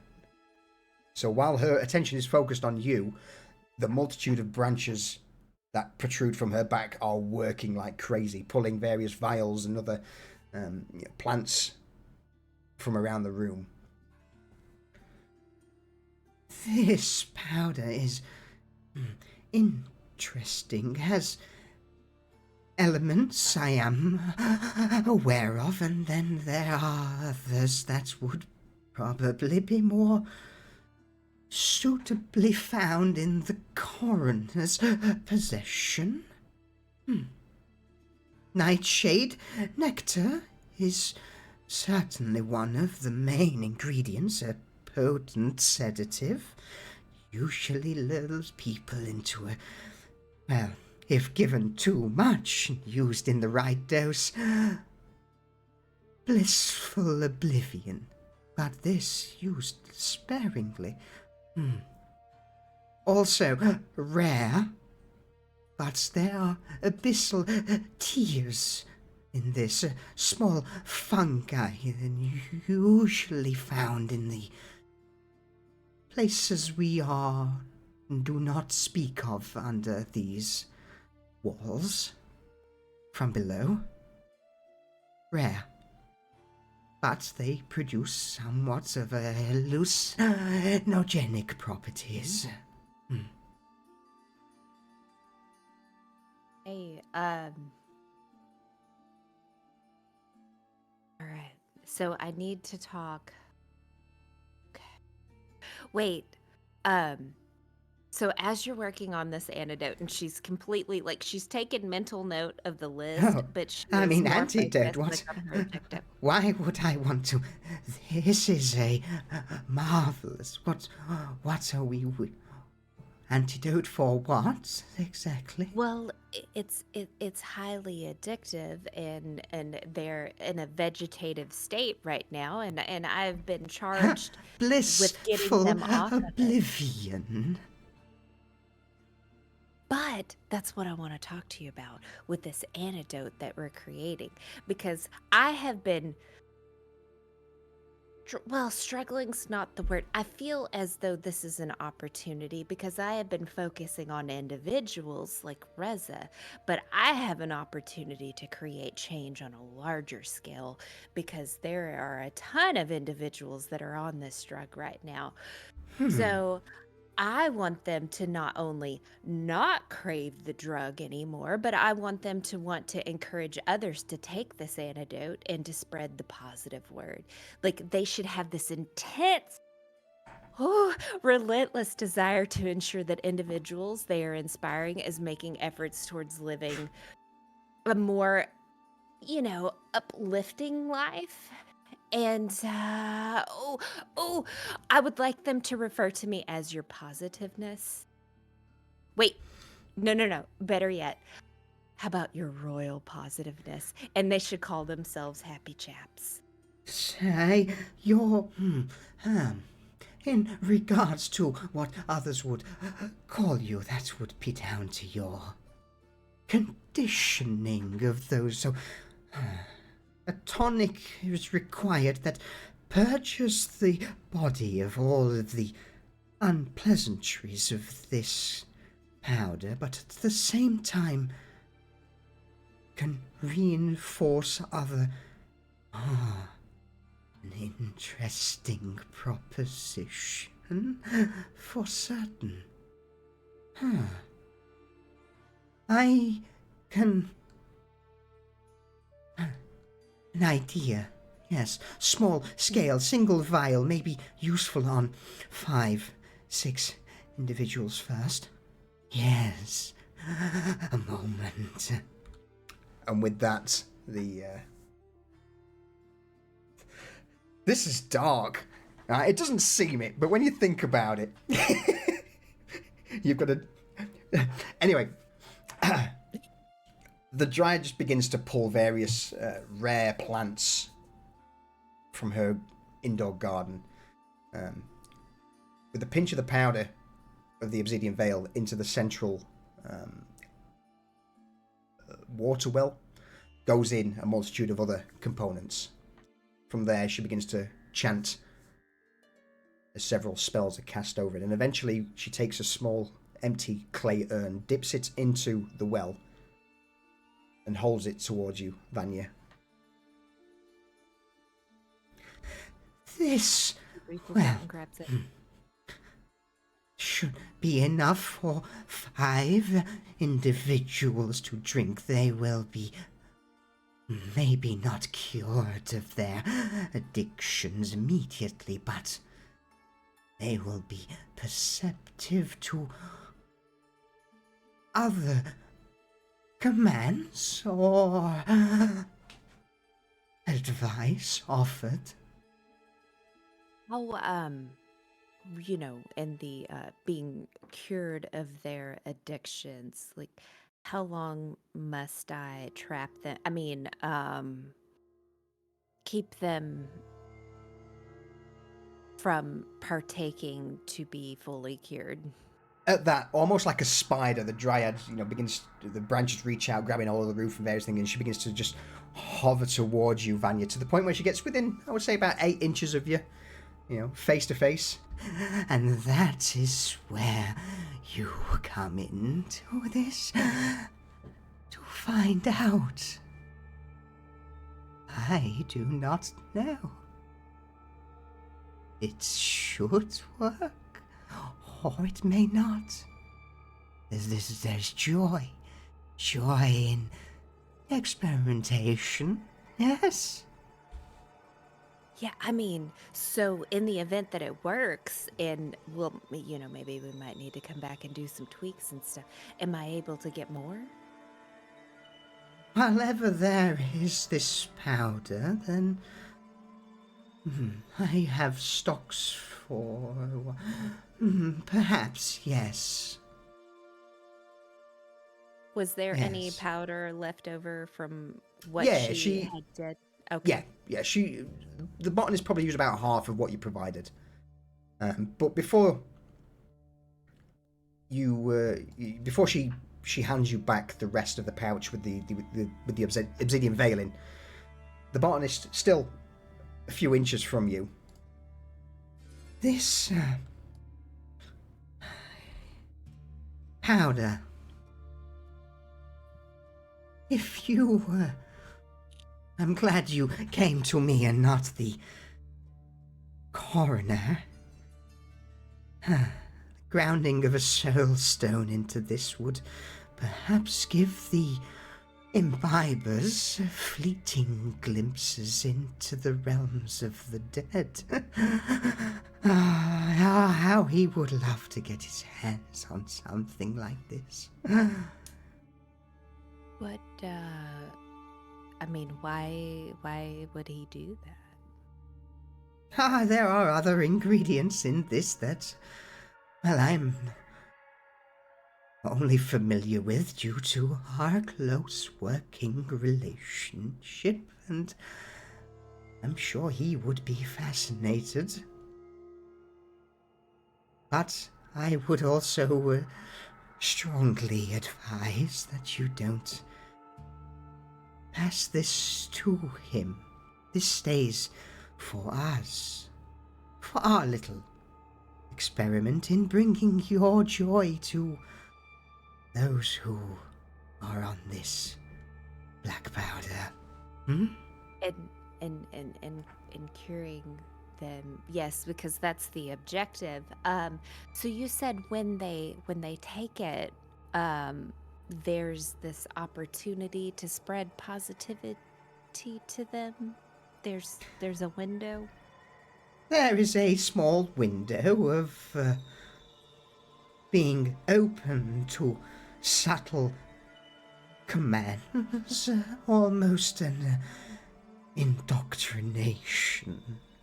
Their perception of right and wrong will be, well, They will be in a dreamlike state of euphoria, so anything you tell them will stick with them. For Well, I better mean- or for worse. I will. I'll never promote the wrong. This is always right to be positive and so given in the wrong hands, somebody could promote wrongdoing, right? With a wide smirk, the botanist nods as she begins to retract away from you, the various branches and roots from her body pulling her away as she's then dropped back down to the stonework. That is why you, need to make sure it's tested. Yes, see if it works. There are some unusual ingredients in that tincture that may react oddly, depending on how much of the black veil has been imbibed. I think I have the perfect test subject to try this on. And I'll take notes and, well, I mean, what you said I have like five. Okay, I can not only on just one. You can't just do it on one test subject and then figure what the results are. You need to have several. So, when I exhaust this antidote, I'll be back and We can change the doses depending upon the results observed. and then, because I mean, I know we can't. I know it's gonna take some testing to be able to mass produce this to make a massive change, but I'm excited about the possibilities. So, okay, I'm gonna go get this done. I've got to stop and get the help from. Well, I may not know. I do probably need to get a few, but whenever we go to mass producing, I'm definitely going to need the full-fledged efforts of my Red Cross individuals to help with this. But as for now, I think with the, I might need to go get one. Oh, okay. I'm so excited. I don't even know. I've got so many things going through. And she starts heading towards the door. At this point, the botanist, halfway through the conversation, had turned her back to you. She was already, filtering her hand through the central reservoir, a multitude of plants being picked from around the garden, and a small amount of the obsidian veil had been put aside onto a single leaf that occasionally she was pulling pinches of to test. But with that, as you depart the botanist chambers, the roots close the door behind you, and you are then returned back to the cold, dimly lit central chamber of the society. No sounds, no presences. The nurse, the chirurgeon, the coroner, nowhere to be seen. You can only imagine that they are in their own chambers doing their own thing. And Vanya's not concerned with them at the time. She's only concerned with this vial that the botanist has given her. And so she is going to seek out... she's not...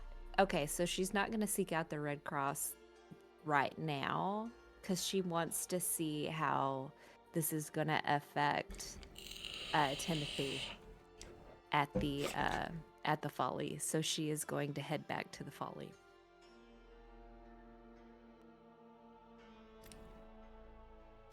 Okay. So, I would have said this would have taken a little longer than just the brief conversation, the RPC. This would have probably taken at least half an hour to an hour for the botanist to get this tincture produced.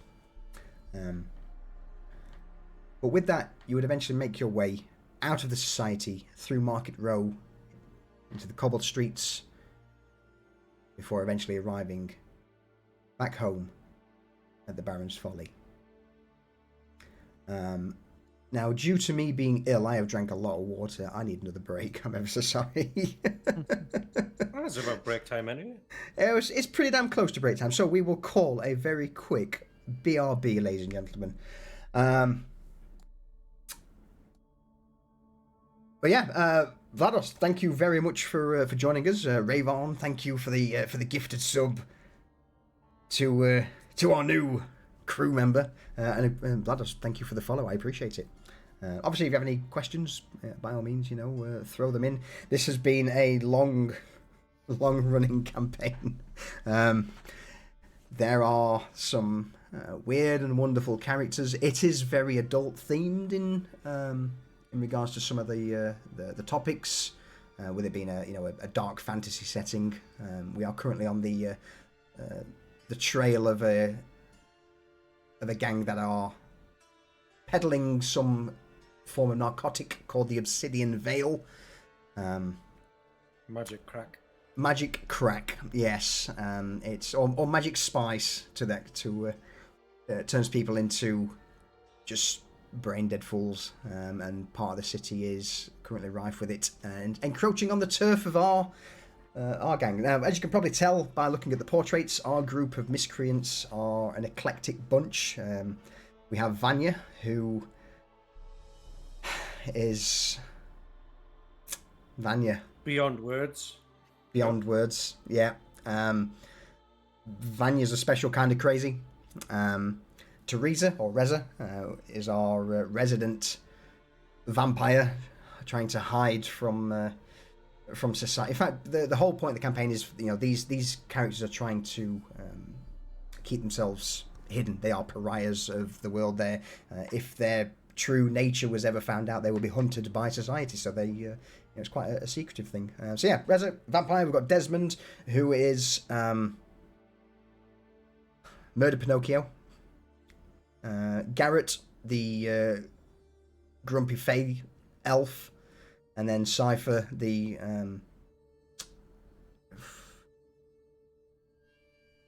wayward changeling. In a very brief nutshell. But on that, I am going to be right back temporarily. So, turn the music up a touch, and we'll be right back. Carry on my wayward changeling.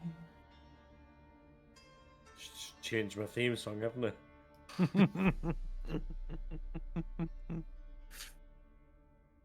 What was it before? I forget.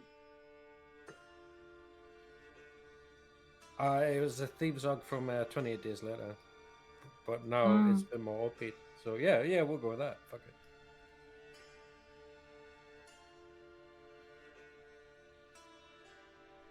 Anyone wanting to kill Vanya yet? Yet? Okay. She's still alive.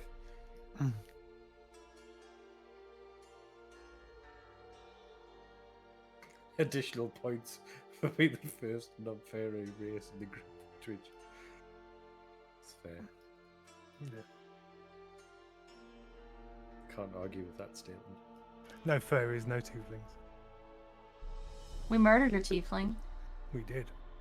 many episodes ago.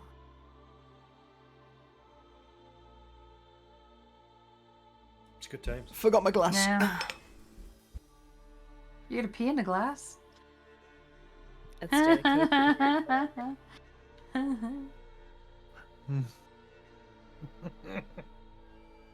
I recommend everybody have a bucket by their computer during D&D. No. No. I think you find, Rayvon, that we didn't do shit after she was dead, alright? That was other people. Right? We just signed her up for the program. Yeah, exactly. We're good. We're good Yeah. So, just to quickly reiterate, the society, you've got the botanist who you've just met, Dryad, crazy about experimentation. The nurse, a night hag, who is Vanya's current teacher. The coroner, who we believe to be a lich. A very, very, very old lich. A very, very, very old lich. And then last but not least, the fourth member of the society, the chirurgeon, who we don't really know much about. Lots of theories, lots of ideas, no facts. But they too are an incredibly powerful MacGuffin-style group, but they don't interact with the wider world because the wider world, they don't care. They've got more important things, like experimentation. So yeah, as I say, it's understandably a bit difficult if you're diving into a episode 42, but hopefully you're enjoying it. All right. Also, Vanya, what is wrong with you? Why a bucket? Who would want a pee bucket beside the desk? Do what? Why would I want a pee bucket beside my desk? Listen, that just shows your Dedication. dedication to the craft. So, I thought she was saying she needed a bucket in case she got too drunk again and had to start throwing up in sinks. No, I just need 2 sinks. That's why she built herself a new house. More sinks. I have 3 sinks now, Nice. so that in the event that I clog... No. I have 4 sinks. So in the event that I clog up 3, I still have 1 active. Oh, 4 hold on, there's more than that. I 37 wasn't counting the kitchen sink. I'm sorry. Lee, what's up? Anyway, And on that I said 4 bombshell, bedrooms, 37 sinks. Sometimes you need a plethora of sinks because you never know. so with that, Vanya, you begin to again make your way through Market Row, lower streets, and eventually arrive back at the Baron's Folly. I would probably imagine at this point, Reza, you are also you'd be back.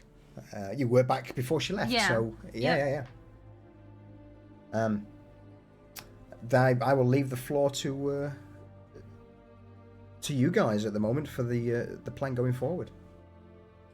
Did we catch Reza as me and Desmond were going out? you guys were going out? Yeah. Oh, that's right, you were. Going to Mom's town. Yeah, she probably would have been up in the main area or in the kitchen getting something to eat.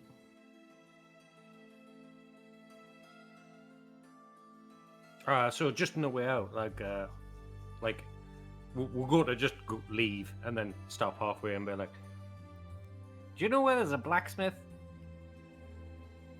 What? A blacksmith, you know? Desmond's got that dwarven armor and he needs it, but he hasn't. Do you know where a blacksmith is? A good one, not like Dwayne. I mean, Dwayne's good, but She's not a blacksmith. No. Yeah, She's- right. How badly do you need a blacksmith?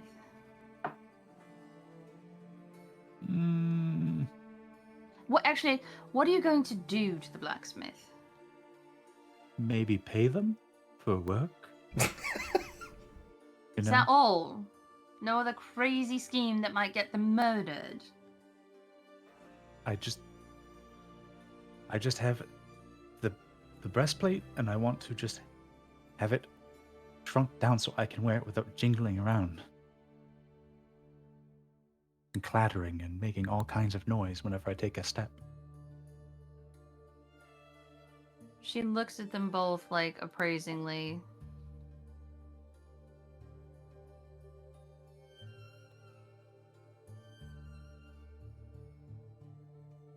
You might find one in Kartov. That's not far from Mom's town. We're going that way anyway. We can stop by and see if there's anyone there and bring it back someday. if Mm. if we can get a line on it.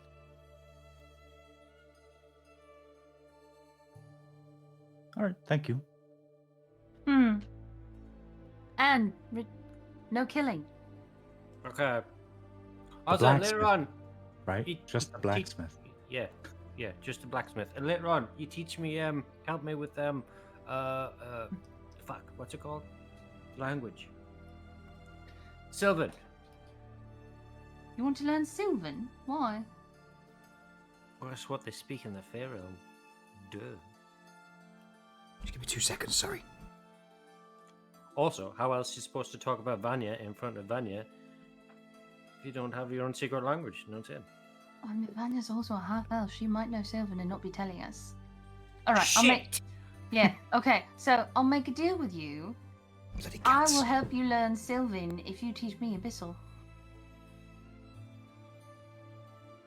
Epistle's a foreign language. So Sylvan. Okay. You really want to learn Abyssal? Okay. You want to learn to write it as well? No. I don't even know how to write Sylvan.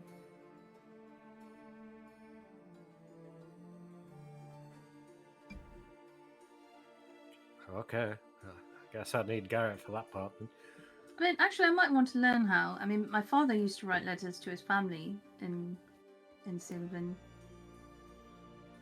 And he'd read us the letters they got in return. But anyway, yeah, sure, I'll help you. I'm gonna go. Okay.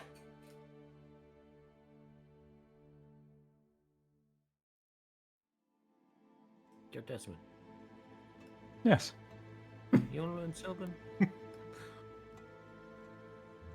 I don't know how much use I'd have, but I might sit in on some lessons, but I can speak like everyone else, and I can speak and read and write the old language, so that's really all I need. The what? The old language.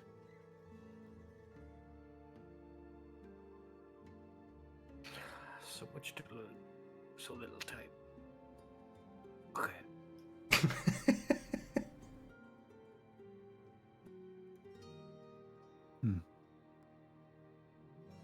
Well, Okay. So shall we go to Cardiff and then to Momstown? I'm trying to think. I can say for sure I've not been to Kartov in a while, if at all. We'll just find the main tavern in the middle of town of Cardiff and ask for a blacksmith. How about today we just worry about Momstown, and I'll check out Kartov another time. Okay. Done deal. Let's go. Yes. And off we go. What could possibly go wrong? Absolutely. So, the duo, departing from the Baron's Folly, you begin to... do you know what? Let's bring up the old Novostoya map, because it's been a while since we've seen the full map. So we're currently heading from the old Baron's Folly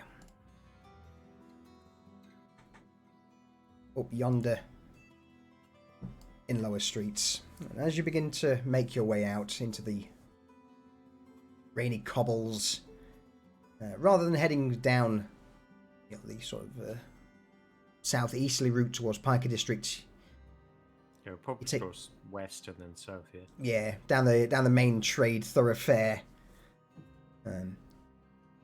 towards Malmstown. Again, like most of the main roads into the city, the vast majority of people here toing and froing either using hand barrows, carts, or lugging large backpacks of items that they're typically just trying to peddle off either in Market Row or in the surrounding alleys. It'd be a good 45 minutes, give or take, for you to make it to Malmstown. And as you begin to pass, oh, so go on. Just a comment. You see one peasant, you've seen them all. You're not wrong. Still better than Piker, though. Well, Pike was basically like a latrine. Yeah.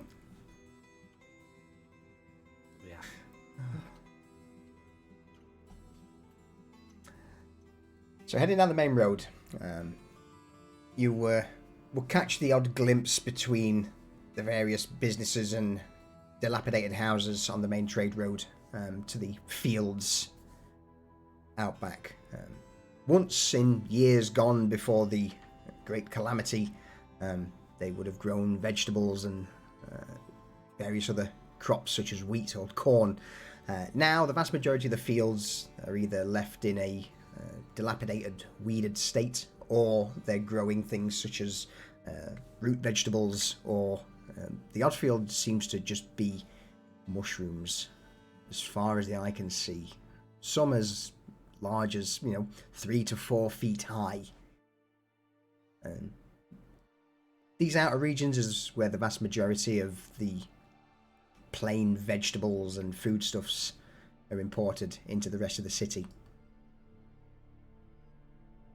But with that, eventually you would make your way into Malmstown proper. And whilst the architecture is very similar to Lower Streets, the building style almost the same, obviously with it being more of a outer district, there's a little more spacious.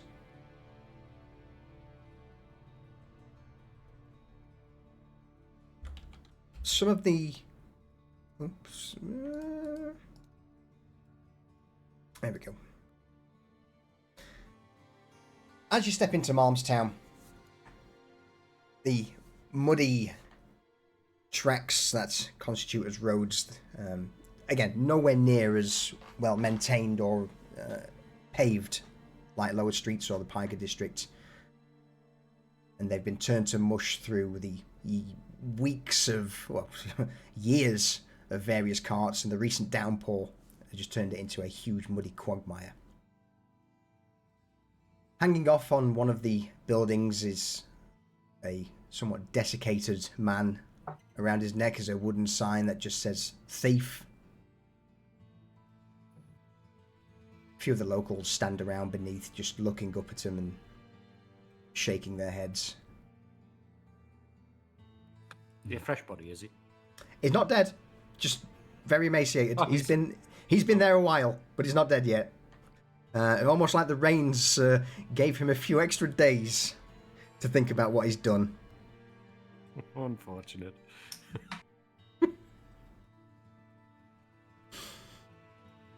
Oh yeah, he's still alive.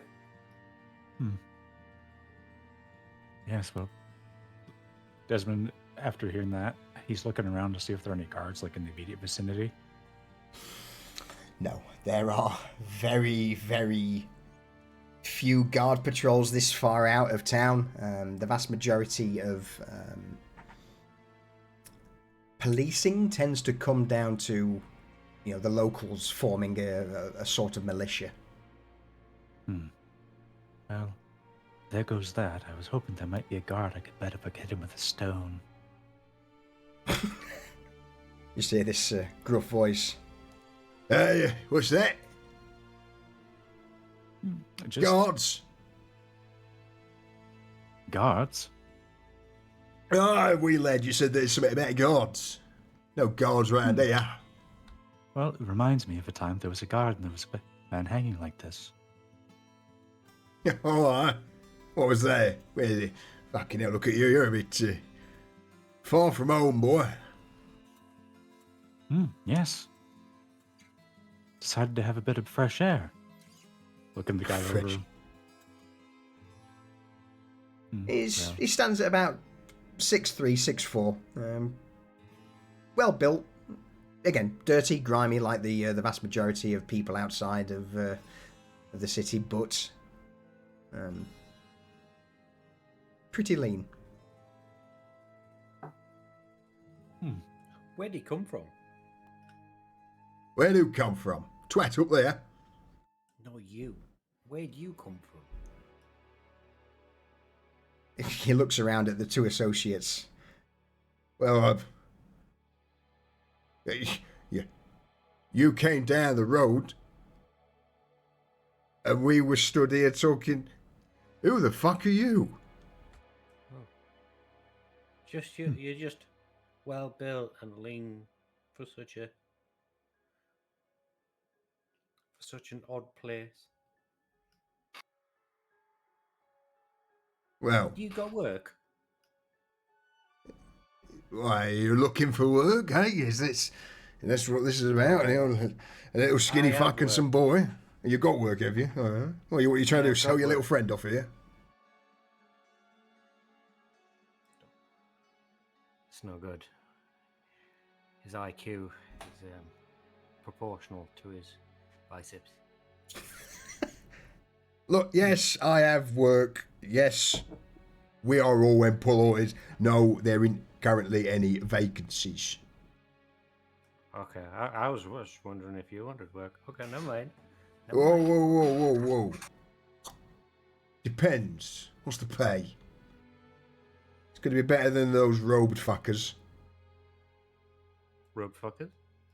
Aye. Can't remember what they call themselves, but something about the black hooded, cowled something or other who moved in recently. They've been giving us all a bit of work, bit of pay just for keeping riffraff out. Interesting. How much do they pay? It's pretty high. 3 silver a week. Yeah, 3 silver a week. How much money was in that pouch that Valentina dropped off? Oh, shit, that may or may not have popped up. Yes, you know, you're easily looking at in excess of 100 to 150 silver pieces.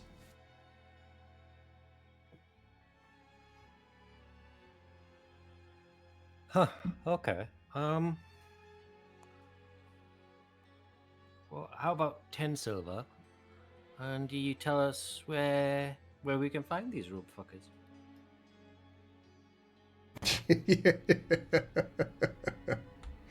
All right, that's funny. 10 silver. I mean, not to belittle your offer.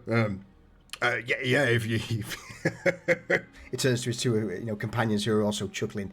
Yeah, I mean, if you slap 10 silver in my hand, then by all means, I would happily take you to a nice little place, sit you down, buy you a drink and a meal, and give you everything. But, no offense, mate. Fucking 10 silver. Okay. Funny. Okay. And Cypher's like, 1, 2. Just this little overly. It must be quite a large pouch. Then. So he's. just like, Yeah. So, but yeah, he pulls out this huge pouch and he's just obviously it's full of silver and he's just counting.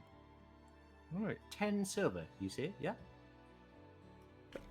All right, you got me attention then. Yeah, not in the. You made your point. Good. He nods his head over to a small building just off to his left.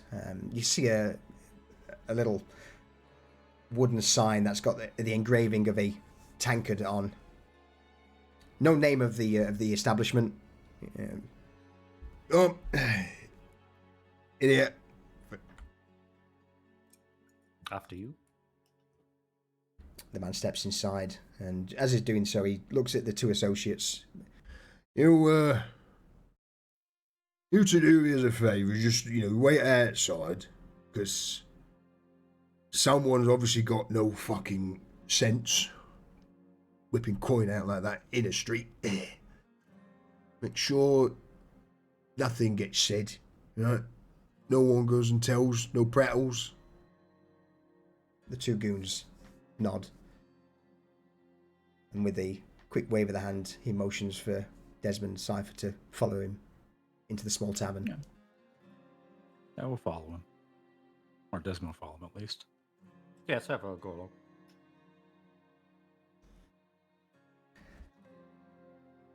stepping into this small tavern. It's not really much difference between being outdoors apart from, you know, it's not raining in here. The floor's filthy, the wood rotten. Whatever tables were available have started to fall apart. It doesn't seem to be an establishment that's used anymore, almost as if it's just an abandoned inn that's now just been converted into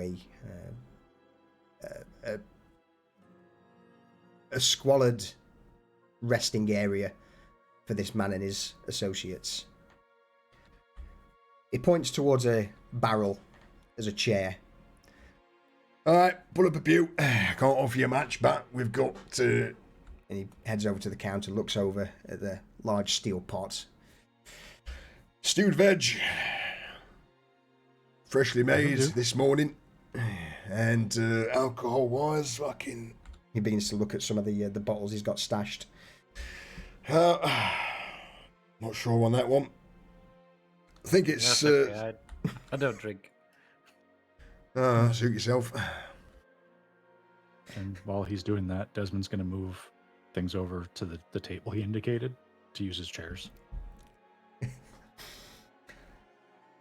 So, taking a ladle, he pours out 3 bowls of this vegetable slop. Puts them on the table, followed by 2 bottles, one for himself and one for Desmond. As he puts the bottle in front of you, Desmond, he gives you a bit of a scrutinising glare. Called you a kid, but you're not really a kid, are you? You got the eyes of an old man. No, I just look very young for my age and never grew very much. No, forgive me for saying, but you two certainly bit freaky. Not gonna lie, bit freaky, bit weird. It's part of the reason why, you know, I'm intrigued to hear you out. You've obviously got balls. You obviously want to know shit, and things in this district at the minute aren't exactly the greatest. So you come flashing coin to me, and well, I dare say it's only a smart decision to at least hear you out, take your coin, and see what I can do, eh? Yes, it's a good initiative. You know, it's good to know people in different parts of town, especially from away. Never know when you might want to change things up or take a trip somewhere. Aye. Well, I guess introductions are in order. Name's Jonah. Pleasure. Jonah. I'm Desmond. This here's Cypher. Hello. Alright, Desmond Sight. So, what do we owe the pleasure of you visiting this district? Because you're obviously not from around here. Oh, we've come from up north. But, well, it occurs, don't get out much. You hear things about things going on or not going on. Might be time to check up on things, you know? I don't know if you've heard about the Piker district, but compared to this place, it's practically just a latrine with bums who will rob you at every corner. Oh, don't get me started on those Piker fuckers. Oh, I'll tell you something, that's what, at least, you know what, despite their flaws, right, those robed arseholes have actually done a pretty solid job of keeping whatever shites in the Piker out of Malmstown. Is that right? Right. I like that. I dare say that sounds exactly like something that I'd like to see more of in Nova Storia. People have enough problems, don't need to have yet another thing that weighs upon them every day. Aye. So I guess that you're here, you wanted to know about me. Or at least tell you what I do know. Have you given... Yes. You're not giving the coin yet by this point, have you? No, the fuck. No. No. Still got it in my hand. So his eyes dart to the coin in your hand. All right. Down here in Malmstown, we call them the robed associates. Well, they call themselves as the outcasts.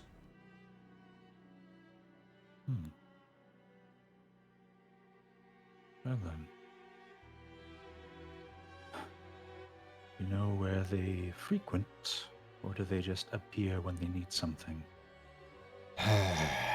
They appear when they need something, and that something is usually the ill or infirm. It's why most people around here are, well, a little better off.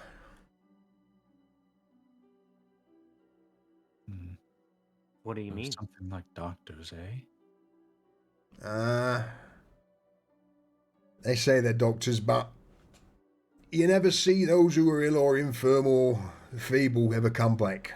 And that's the price of us being fed, keeping the streets free of any who would take it upon themselves to steal from others. Hence our good friend hanging out there. But, aye, we don't tend to talk about it, but people, when they're ill or weak, they go missing. Or should I say, offered up.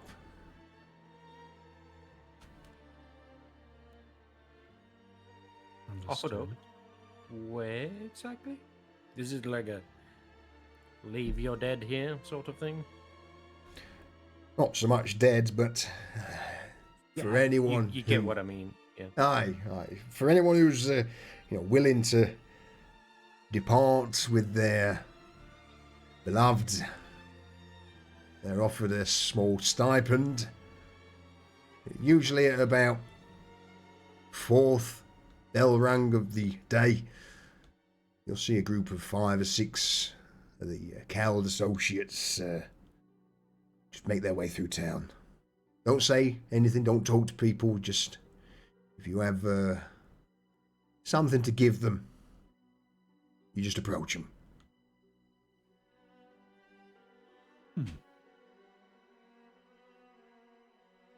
Any idea names? where they... Yeah, that's a point. I didn't get either of that. Go ahead, Lucius. Any names? Not that I know personally. No, they're nothing's been passed around to me in regards to names. Again, I don't exactly work for them. It's just whenever if we're keeping things nice and neat and they see things, they usually offer us a couple of silver. And after a while, every week they come round, see the good work that me and the lads have been doing, and we get paid 3 silver for our services. So the name Oren or Calera doesn't mean anything. The Cal something. I've heard it passed around. Okay. Good.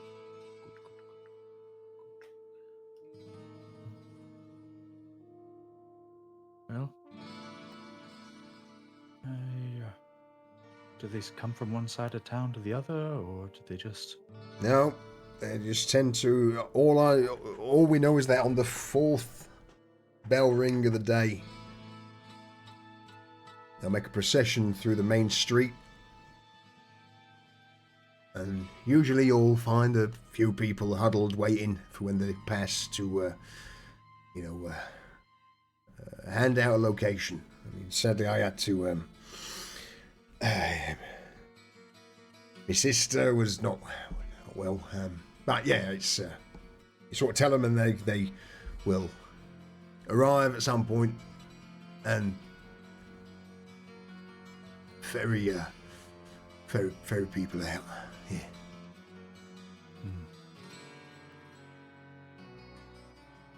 Well, sounds to me like We have somewhere to start, yes? somewhere to start. Hmm. Well, it's interesting. Also, Very fortuitous, eh? It is. So you just basically keep watch over things, and just what do you do around here besides that, if there is anything? Oh well, got myself a small plot of land. Got a few root vegetables. What do you think? Hey, hey. He motions to the slop in front of you. Sophie, how is it? As expected, not overly flavorful. Salt's a commodity in this part of town. It's What about the quality of vegetables? Are they? yeah, passable. You know, it's not much can be said. You know, the vast majority of the root veg that are grown are. It's not covered in blight. If that's the the angle Yeah, you're looking at. Yeah, yeah, yeah. Yes. It's not scabby Yes. veg. Yes. I know a place where you could sell that veg for a good price. Johnny arches a brow and All right. There's a tavern in Lower Streets. All right. I'm all ears. Yeah, they purchase a lot of products, but good local products. Your root veg is good. I can say that at least. You get a good price for them. A fair price. Also, Better than- big strapping lad like yourself might be able to find some other work over there. If you'd want a change of scenery. I mean, I won't mind it. It's certainly better than lugging up a cart into the fucking market row once a week and trying to hawk against all the other hundreds of fucking root vegetable sellers.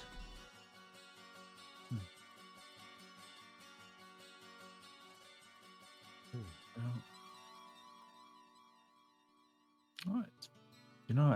As Safa said, it's fortuitous to have met you, because I could see, besides the veg, could use someone that knows what's going on out here for as long as they decide to stay here.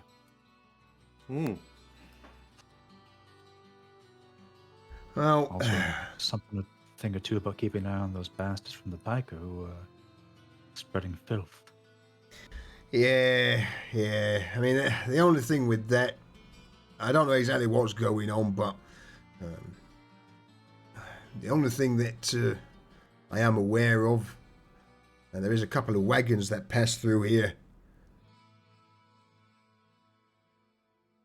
into Parker District, probably once a week.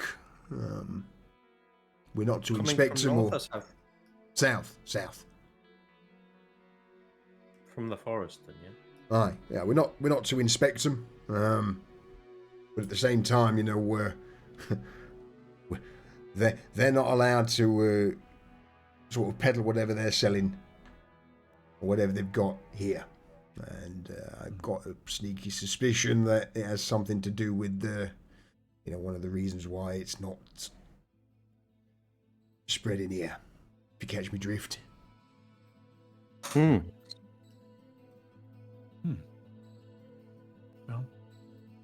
thank you for the meal. You eat around here most days. Well, 3 days a week, every second day. Other days I'm, at the farm, and one of the other lads will be here. So yeah, we tend to. It'll either be me, those two outside, or there's another chap. We sort of have a rotation on this pole. Understood. And if you ever need to grab any of the the sort of local guard dogs, as we call ourselves, in motions to his right arm, where you see a slightly red tinted ribbon wrapped around his arm. most of the old guard dogs have just got a red ribbon. Just they have ruffians of the district who were just trying to keep things civil. The watch don't come down here. We've got all of those arseholes in Piker who are constantly trying to do whatever they do, steal shit, break stuff. Don't want none of that. So, yeah. You would have noticed that they are, in regards to the weapon front, they're all equipped with the usual blade at their side, or maybe a club or a reinforced stick. Yeah. Standard fare. Standard fare for persuasion, yes. Yeah, they're thugs. Yeah, absolutely. Well.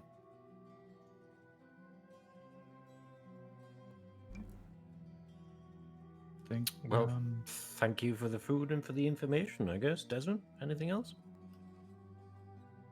No, I haven't anything else to ask.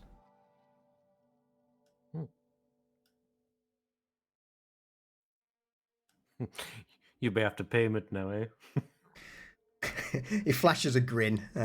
Couple of teeth missing, but he's get me word. The only thing I've got in this district. So hopefully it's worth 10 silver coins. You know, I do believe it does. I'm a man of my word, you're a man of yours. And they're very hard to come by nowadays. I like that. Like I said, you're looking for some better work. Head to the Folly, talk to a man called Falco. Tell him Falco. Cypher sent you. All right, Falco at the Folly. Cypher sent me. Aye, I'll do just that. Or if you want to stay here and you just want to purloin some of your root vegetables for a good price, do the same. Jonah nods in response. Cypher report 11 silver coins. He takes it with an appreciative nod and pockets them. Thank you. I'll certainly heed your words. Aye.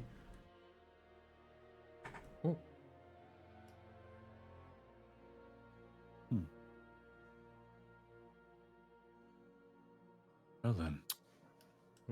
Thank you for your time. Shall we, Desmond? Think we should. And what time of day is it? Like he's saying, like the 4th. The 4th, though, yeah. So it's that typically means like roughly 4 p.m. later on in the afternoon is when the group sallies forth. All right. Yeah. So do we want to wait or come back another day? What I'm thinking is, I think that they might be coming from the forest. Because I think if they were operating out of one of the further south districts, they would just do their business there.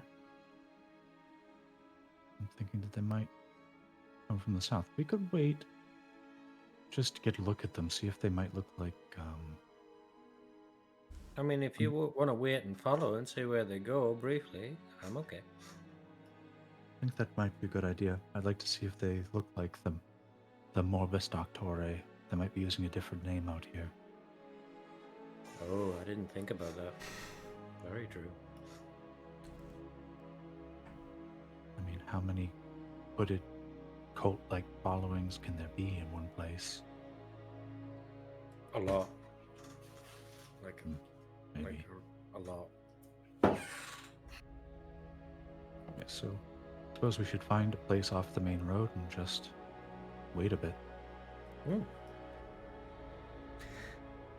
It's at this moment, as you step out or begin to step outside, the 2 thugs who were guarding the door sort of move forward to bar your way. Each of them, a club in hand, or one with a blade, and just before you do anything, just hear the back. No, not this time. Don't be stupid. They will fucking ruin you, lads. And we've just been paid. So, you let our new benefactors pass, and if they need anything, make it sure it goes around the rest of the old fucking guard dogs that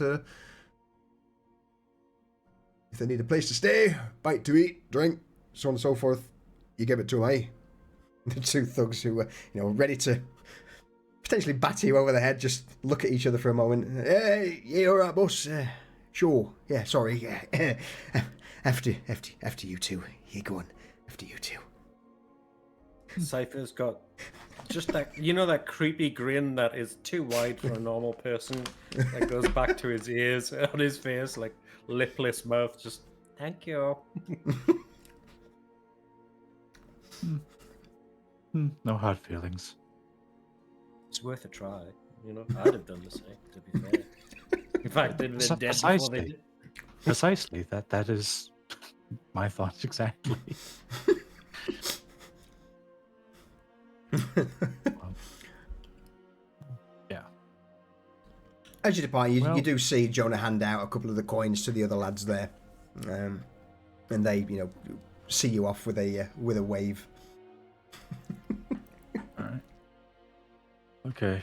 So I think what we're gonna do is we're gonna try to just get in a place we can see the main road, and just watch for the approaching envoy of these hooded associates. Okay. So you settle in under an archway, just out of the rain, out of sight of the main street. I would imagine, just a little out of the way. A little out of the way, like we're not trying to do like neither of us is Garrett, so we're not trying to we're not going to get into like a place that there's no way that it's not suspicious to just see someone there. Yeah. But just out of the way, because it seems like people just linger and just want to see what's going on, not really hide so much as just not be worth noticing. All right. In that case, we will come back to you two in a moment. Garrett, Reza, Vanya, anything on your end that you wish to do, since they've got 4 hours to kill in Mom's town, or give or take? Well, so when Reza gets back, after her interactions with Vanya and Desmond and Cypher, she would have gone up to see if Garrett was in.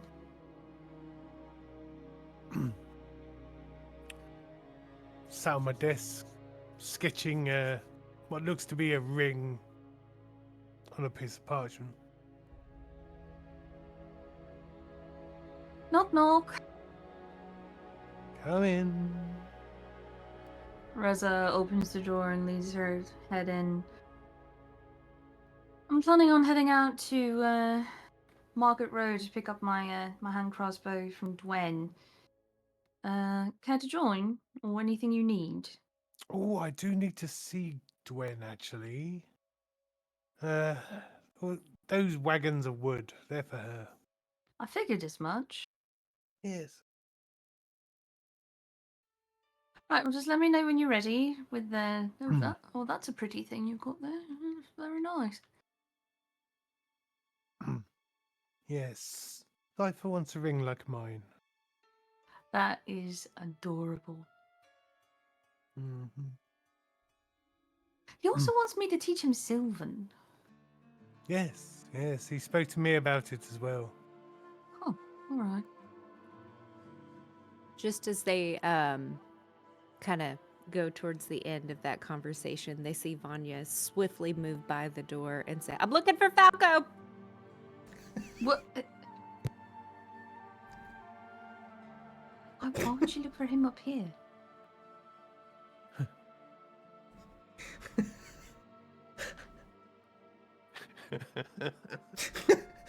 Right.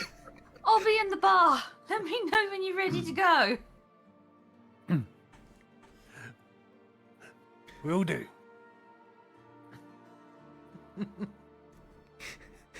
Reza just strolls past Vanya, who stood at the door.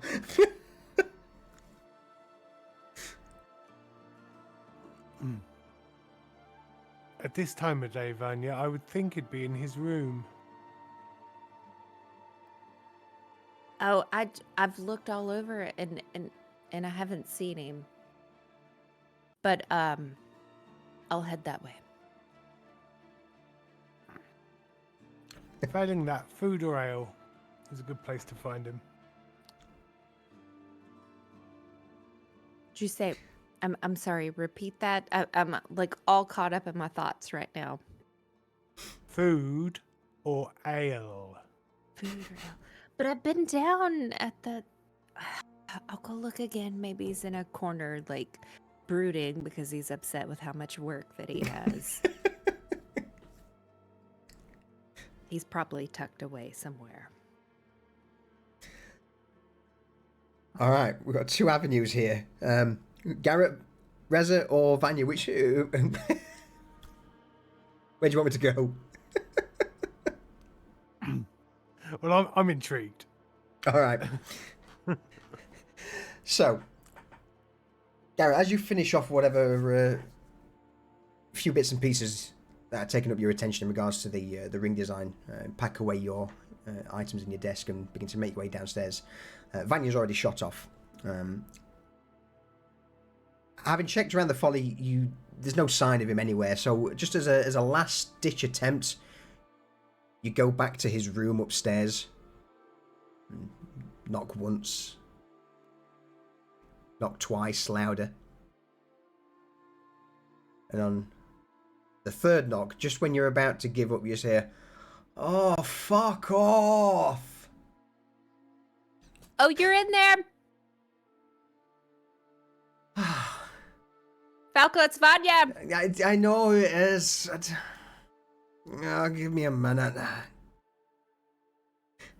You hear the sound of groggy footsteps creak across the floorboards before eventually the couple of locks open and Falco's head pokes around from his door. I was up late last night. Why were you up late? Oh, I don't know. Maybe it's got something to do with all of the fucking jobs and paperwork and new responsibilities and who needs to be paid for their jobs, whose name's on what roster for what jobs to come up, which jobs are coming up in which direction, which location, what do they need from the said places. Oh, you want a black garnet now? All right, we need some creatures from the sewers. I may have had a bit too much. I may have had a drink or two as well, so... What that can add to your stress for sure, but that sounds like a lot. But I have a question for you. Of course you do. All right, go on. In fact, no, not here at the door. Come in. Falco opens the door. Looks around. Waves you in. Is it okay if I come in? Well, I don't know. You're not gonna burn my room down, are you? Should I? I should hope not. No. Okay, well, we'll just... Is this about Reza? No. Do you have something to tell me about Reza? Oh, there's lots of things I could tell you, but I'm not going to. Anyway, what do you want to know? What are you going to lay on me now? I mean, it might be an additional task, but it's just it's something low-hanging fruit, as one would say. Oh no. All right. I need you to show me where you put Timothy, and if you locked him in a room, I need the key. Oh, yeah. He got cleaned up last night by, I think, the doctor looked over him, and then Chad bathed him. I say bathed. It looks like have you ever seen a boar? Right. Now A imagine bowl. a boar, like a pig, Oh, a boar. I thought you bowl, meant like yeah. a bowl that you eat out of. I was like, of course I've seen a bowl No, a boar, right? Now imagine, right, a boar with husks. with Like tusks. Well, maybe not with tusks. No, With not tusks. Why did I say husks? tuskless. Like maybe it's like a sort of emaciated. Is that like a female boar if it doesn't have tusks? I don't know. I've So not really one seen without many tusks? boars. The last time I saw a boar was when I heard that you were running around lower streets with a boar on a fucking wagon. Oh, Yeah? it was cooked. I didn't ask if it like. Look, anyway, right. Long story short, Yeah. imagine boar, right, in a copper bathtub that you're trying to scrub. That's what it was like. Not like the Well- one that I had on the cart because that one was dead, right? He may have wanted to die after Chad had finished with him, but anyway, yeah, key. Here you go. Third floor. You know the storerooms on the third floor, right? Third floor, end of the corridor, right hand side. Small, the smallest storage room. We cleared that out and threw him in there. So. But before I go, is he? I mean, he may be clean and smelling good, but is he still under the influence? I would imagine that. I don't know. You know more about this shite than I do. Here's the key. Congrats. It's your problem now. What if I need help?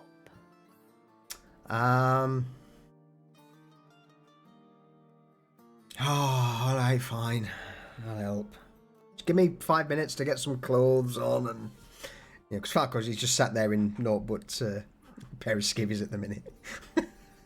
Yes, pants would be great in the event that you believe that he's acting like a boar because you may get tusked. I'll step out and give you a moment to yeah.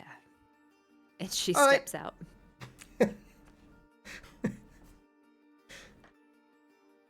Oh, there's not enough hours in the day for all of this. Holy shit.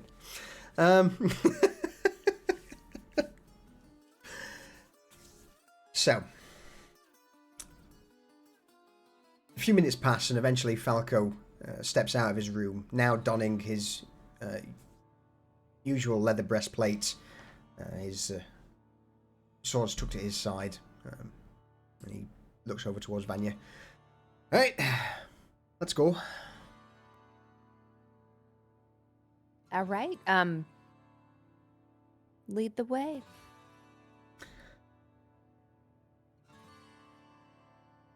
As you make your way down the folly, into the kitchen, out the door, alley, bunkhouse, up the flight of stairs, third floor, far end, left hand side, Falco motions with a hand towards the door.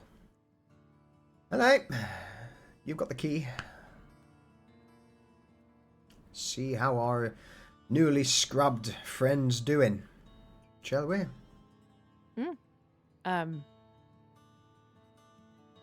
Do you want to do the honors, or do you want me to should I knock a few times? Like, what have you been doing? I don't know, because he only got here last night. He went and had a bath. We threw him in there and... Oh, so you Just- haven't checked on him since then. No, I've been asleep. I've been drinking. I've had 1,000,001 other jobs that have demanded my attention. So no, I'm sorry. I haven't. So you missed this one. Okay. Okay. So okay, we got this, all right? You just follow in behind me, right? After you. She's gonna go and do it as softly as she can to not wake anything if it's sleeping. So, as you open the door and step inside, on one side, the storeroom is quite a smallish room. There is a fireplace that's runs on the side of the room, but it's attached to the chimney that goes for the full 3 stories. It's not lit. It is empty. And just curled up in front of it, almost using it like a small hidey hole, is the sleeping form of Timothy. Oh, he's out like a light, baby. Look at him. Look at him. Is he on a bed or anything? Is he just No, on there's the no floor? bed. Is there It's a bed in storeroom. there? No, it's a storeroom. There's no bed. Vanya's gonna look at Falco, say, "You couldn't give him something comfortable to sleep on? You just kind of threw him in. He's sleeping on the floor right now." I'm sorry, I don't run a bed and breakfast. The other rooms are... Oh, he's a dealer. What do you want him to do? Give him like a 5-star treatment? I don't know. I just thought maybe if he was a little bit more comfortable, he'd be a little bit more open. He's to obviously comfortable. some Look, he's sleeping like a positivity. baby. He's fine. Okay. All right. Well, okay. So just let's. Okay. All right, Falco. So here's the deal. And she's whispering at him. She's like, "I'm gonna need you to help me, like, go over there, Right, open his mouth up right. with your fingers, and like maybe kind of like stand over him in the event that he wakes up. And I need you to hold him down." Right? Because do you want to know what I'm doing, or do you just? No, yes, I very much want to know why I've got to stick my finger in some guy's mouth, yes. Well, I mean, you don't have to stick it. You just gotta like pry his mouth open. I don't care if you use your fingers or something else. But it's All right. like, I'm sorry I said that.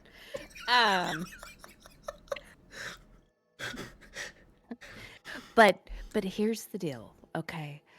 I don't know at this point if he's gonna be receptive to taking this. But it's an antidote for what he has been taking. And I need him to take it. How about instead of that, right? And Falco just looks to the table at the side, takes a wooden cup, spins around and looks at Vanya. Why don't we just, wake him up and say, "Here, have a drink"? You think he'll drink it willingly?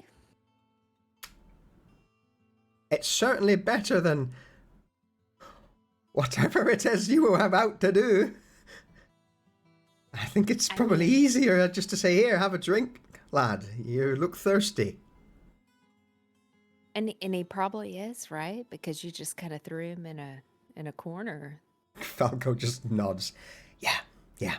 It's probably a little bit more humane as well. I know he's a piece of shit, but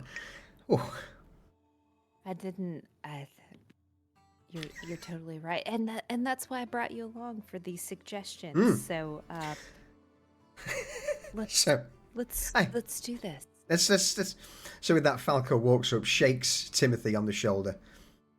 "Hey, morning, princess." With a start like, "Hey, here we. Oh, hi. Well, what am I doing? Oh, it's fine. Oh, it's you. Where am I? Oh, God, don't say that. The big man's here for the bath again. No, we've got something for you to drink, and we'll see about giving you some nicer quarters, my friend, eh? Hey, and as he's talking, he's motioning towards you, Vanya, to, we've got a drink for you. Yeah, and she hands it, and she goes, "You must be parched. Look at I you, am. your mouth looks all dry Yeah, and hi, cracked." that is. Yeah. It's you got any of the Oh no, drink. Right. Yeah.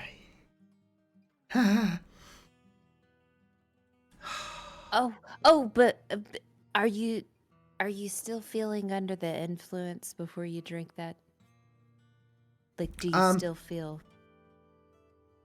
Well, I certainly wouldn't turn down any more if you got it with you. Yes, since you Okay, took my drink stash that. away. Oh, okay. Yeah, drink that.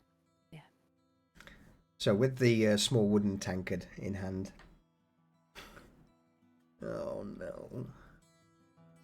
He drinks it down in one gulp. Vanya, roll me a D100, please. Oh no.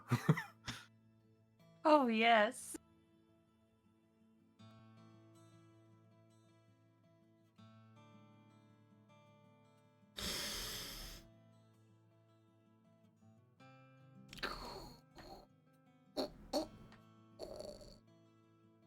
I don't know whether to be excited about that roll or not.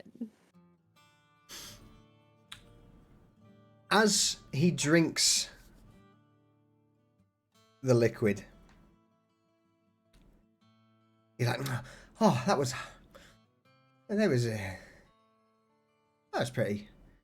pretty sweet. Oh, that's a bit gassy. Keep it down. Yeah. You begin to see the veins from around his mouth and his throat start to go black. His eyes also begin to glaze over. The veins also turning black as this antidote begins to take effect. Okay, you might stand over here real quick. Is it supposed to do? I thought you said it was an antidote for whatever. That's not. That doesn't look good. It's detoxifying his body right now. Is he supposed to bloat like that? And as Falco turns and points, you begin to see his stomach beginning to bloat unnaturally large. That's surely not what's supposed to do, right? Well, maybe it's. What like have you done to me? Oh, God. At this point, Timothy's just holding his stomach, rolling around on the floor. Do we need to relieve the pressure? Because maybe it's all centralizing. Maybe he's about to just release it all at one time. Or do you think we should kind of puncture it and let it just kind of all drain out? I don't know. This is your weird concoction. Where the fuck did you get that from? Why even is that? No, it's an antidote. It's supposed to make him more positive and release his toxins from the drug. It's certainly releasing something, all right. Do you think we should poke it? Roll me a twist of fate, Vanya.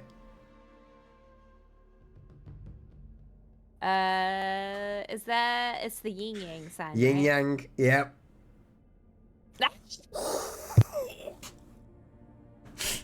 Rip Timothy. At that, you just hear this boom as Timothy's body just shudders for a moment. His robe expands out before he just flops to the ground, lifeless. Vanya kind of, a little speechless, looks at Falco.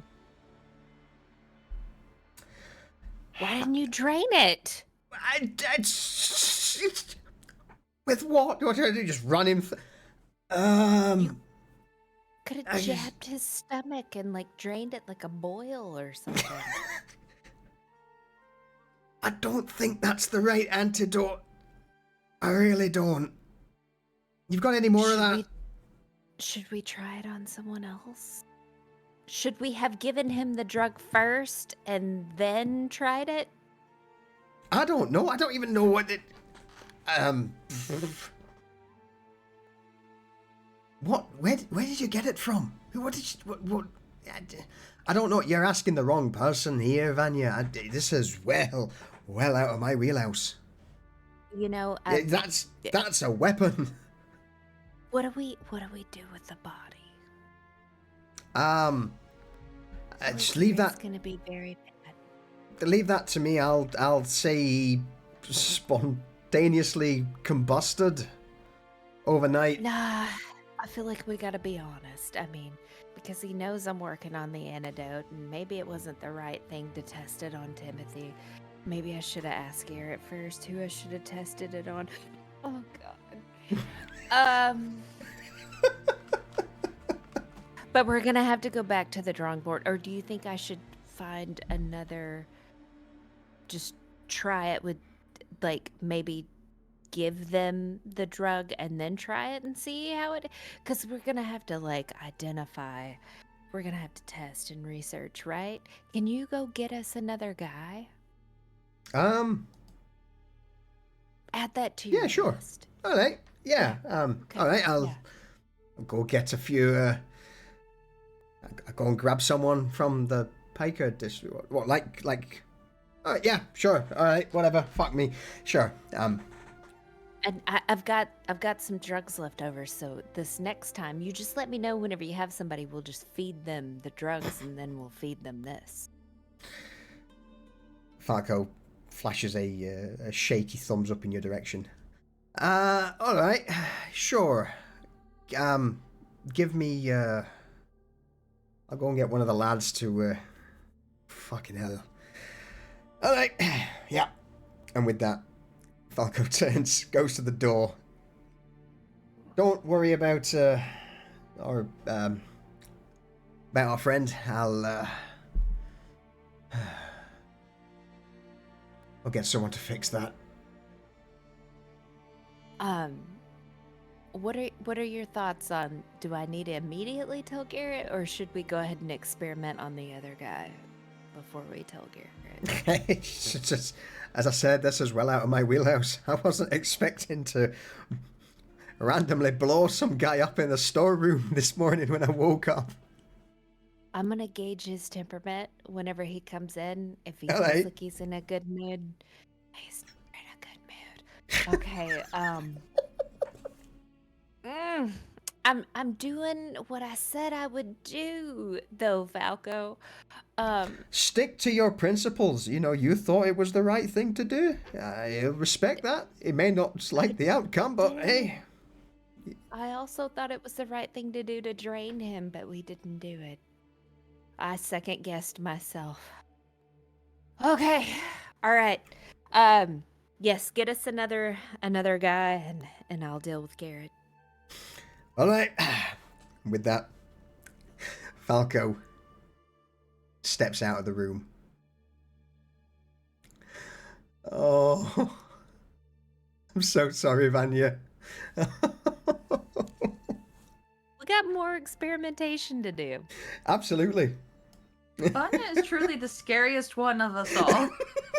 No, she's the best. Like, literally, you could just put it to, like, there's no sense crying when there's science to be done.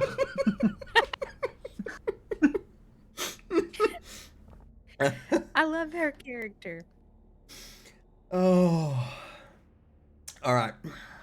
So, you thought that was the wild magic table. It wasn't. Oh, no, it was much worse. It was much much worse. That was plucked from a rather dark PDF of sort of a gothic set. I can't remember the name off the top of my head, but yeah, that's why I was like, oh no, much swelling. All right, so all this is happening. Meanwhile, Garrett and Reza, you have probably set off towards Market Row to. Yep, divinely innocent of the horror that has just occurred.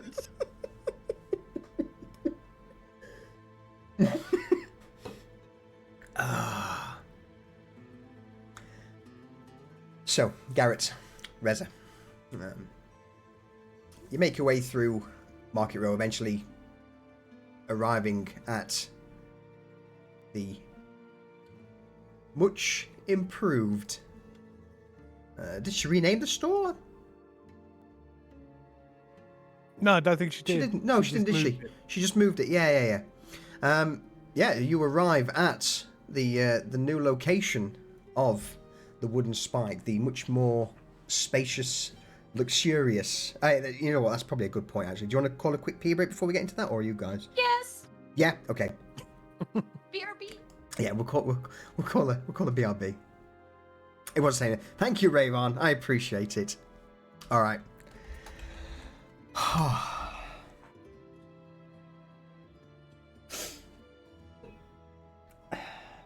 One of the results I was expecting, not the character I was expecting it to happen to. Be right back.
Back.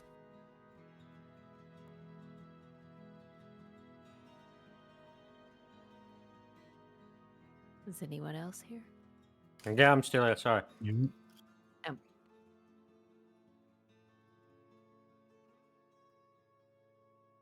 Jeez, I'm starting to think that Desmond spared James a much worse fate. Yeah. Oh, my James. James was safe in the coin flow district away from me. Safe in a gibbet. Yes, very safe. I'm sorry, Jump. It's No, the I way. love it. I love whichever way that it was going Good. to go because I figured somebody was going to try to derail it somehow, and I love the way that turned out. Is that dark? Fucking Vanya's Willy Wonka moment.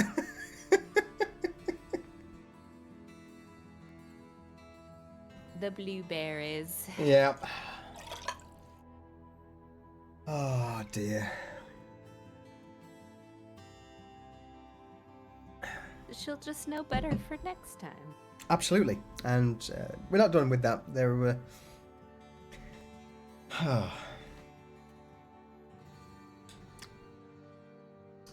There will be some things to come out of that, so fear not. All right.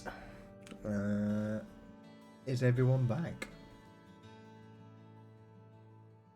Yeah, I'm back. I never left.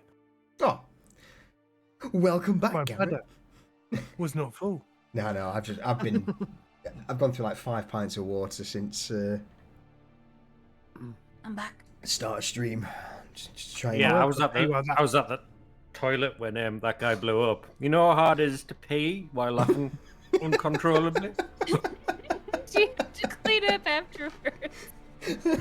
I too was peeing while that horror story in.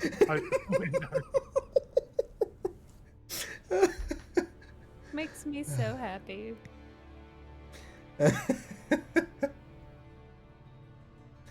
All right. So, as you, Garrett and Reza, step into the wooden spike, you're met with the usual visage of the large orcish woman, currently soaring through 2 stacked wooden planks. She's not wearing a great deal at this point. She's just got baggy linen trousers on, and then just a thin strand of linen just around her chest. due to the sheer amount of manual work she's currently putting in for. Hey, oh, hello. Good to see you both. How are we? All the better for seeing you, Dwayne. Oh, smooth-tongued silver bastard. Here he is. All right, well, first things first. Your little toy over there, sweetheart. And she points towards the hand crossbow that's been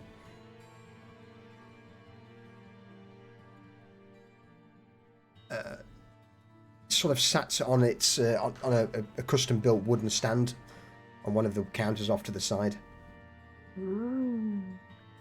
So Rosa goes over and like examines it while it's on the stand, and then gently picks it up and then like puts it in her hand and starts like doing like the twirls and the pointing like a kid with a toy water pistol at Christmas. Just like, I like it. It's really nice. Do you have any bolts to go with it? Dwayne nods and just points towards a small barrel under the counter that's just full of bolts. Take as many as you want. What do we owe you for this? Yeah, don't worry about it. It's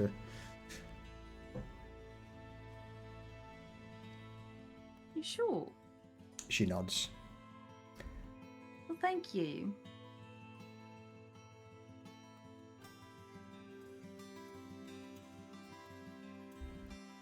That crossbow is slightly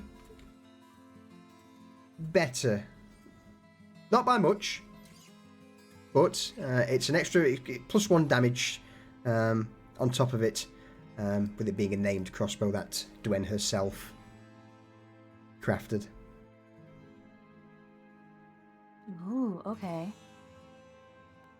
I need to look at my inventory. So, with that out of the way, Mr. Garrett. Master Garrett. Just Garrett.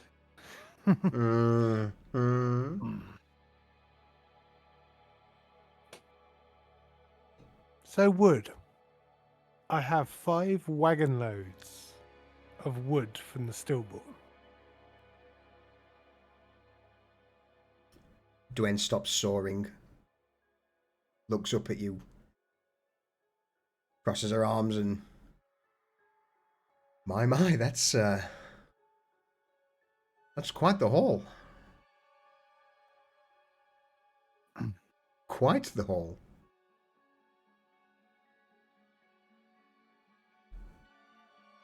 And I believe there's one trunk in there that's darker than the rest. That might be the one you were looking for. She grins widely. The large fangs on her lower jaw protrude through. Oh, good. Good. Oh, well, what can I say? Thank you very much.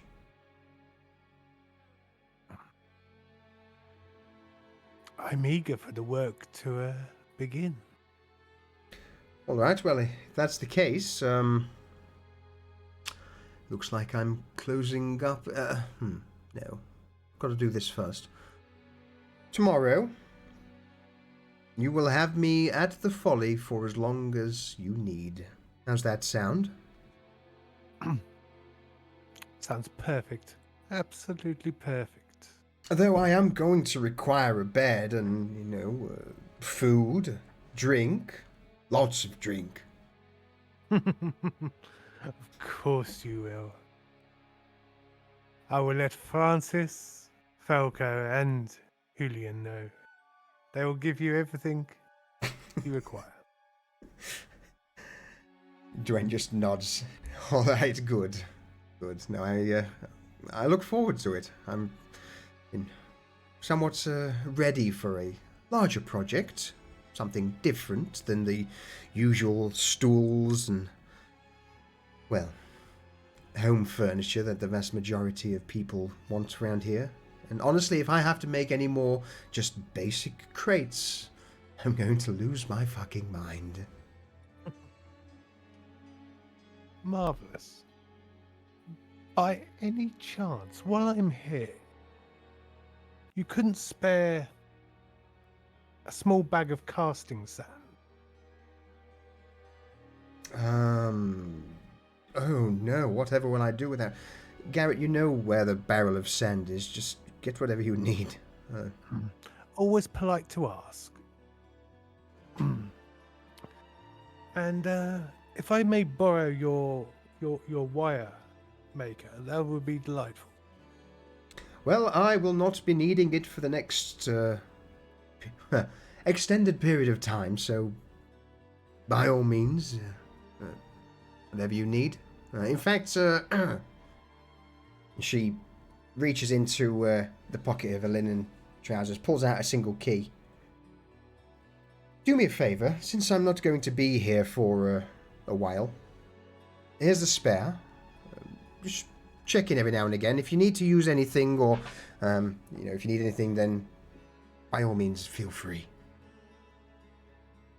Marvelous. Well, thank you. So, when you have a chance, can you add 10 hand crossbow bolts to my inventory, pretty please? 10. There's a barrel of at least 40. Okay, 20. Okay. Crossbow bolts. Dwayne, do you mind if I grab some normal arrows too, please? She just hand waves in your direction. Thank you, Dwayne. How many do you want? I can do that part. I just Okay. didn't add something that There you wasn't go. there. Thank you. You're welcome.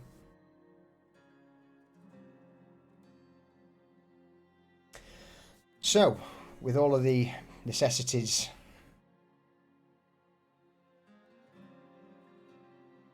done, is there anything else you wish from Dwen's, or is it a case of leave her to start work on the new furniture in the morrow? No, I'm grand. I can come and go as I please now. Yeah. Yeah, all I wanted was my crossbow. Yeah. So yeah, the crossbow is the wooden spike.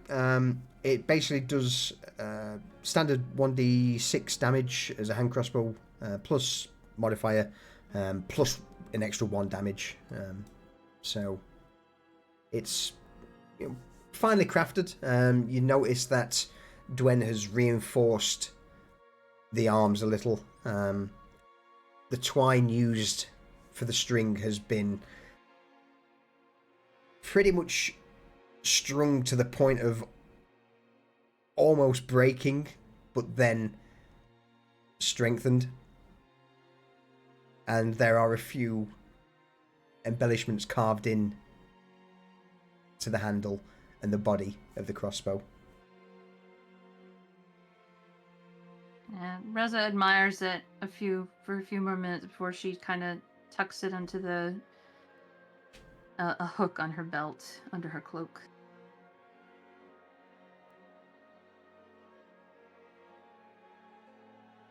And with that, then, you two begin to make your return to the Folly.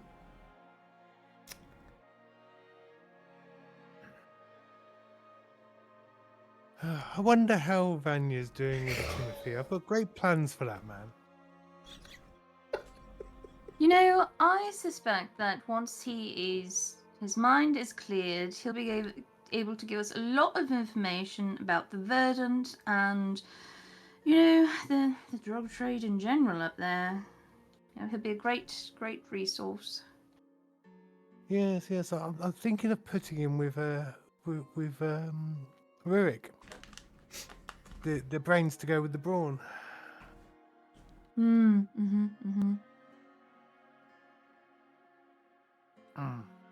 We'll see when we get back. See how he's doing.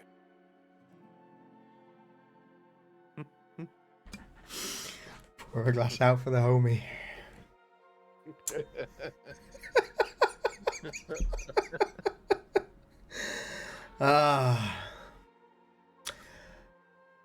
Over at...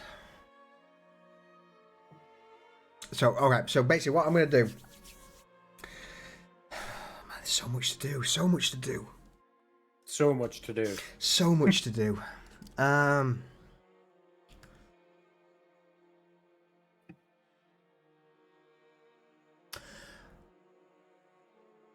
I will take us over to Malmstown to get something sorted there.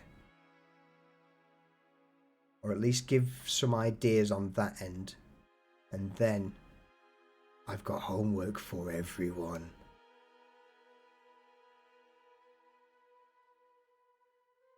Fun times. Because as much as I want more from Vanya, there's some things that I want her to know and for her to think about so that she can bring it for next episode. So I'm good with that. I'm yeah. eating ribs right now. Yeah. No, I think you'll like it. All right. So, with Vanya now in a absolute tizzy in regards to her exploding experiment, Falco trying to mop up the aftermath. Garrett, Reza, on your way back from visiting Dwen in Market Road, we'll focus our attention back into Malmstown, where at this point several hours have passed and Cypher and Desmond have been quietly observing the streets of Malmstown, trying to catch a glimpse of these cowled associates, robed associates, also known as the Outcasts. As it gets close to the fourth bell, Cypher, Desmond, is there anything in particular that you would have been doing for the few hours that you've been meandering, or is it just keeping yourselves busy?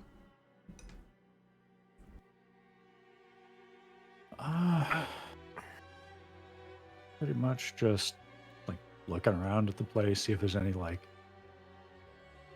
because obviously we don't come here, so that it's possible there's like they have like a, you know, the cliche abandoned warehouse kind of thing. But you know, like checking out around the main street, seeing places they could come from, so that when they do arrive, we might get an idea of where they're coming from. But I'm pretty sure that they're coming from somewhere in the Stillborn Forest. So yeah, that's all that's going through Desmond's mind. Okay. So,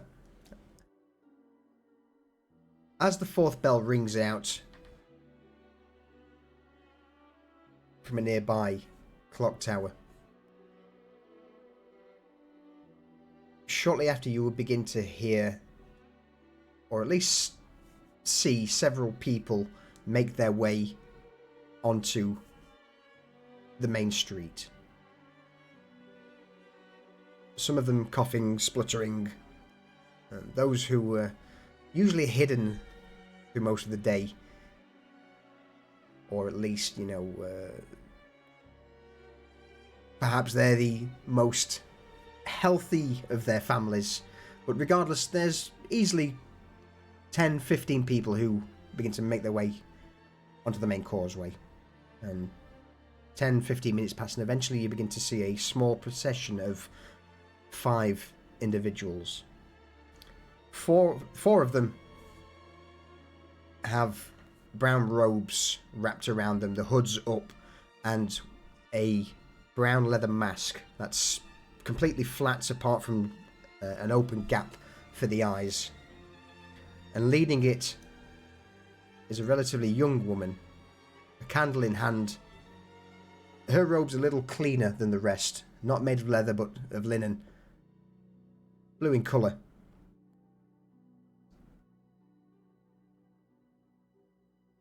And with her being at the head of this procession, you do notice that occasionally one of the people who stepped out into the street would approach one of the brown-robed individuals, exchange a few brief words, where a few silver coins would exchange hands, a thankful nod, and eventually the person would retreat back to the street's edge.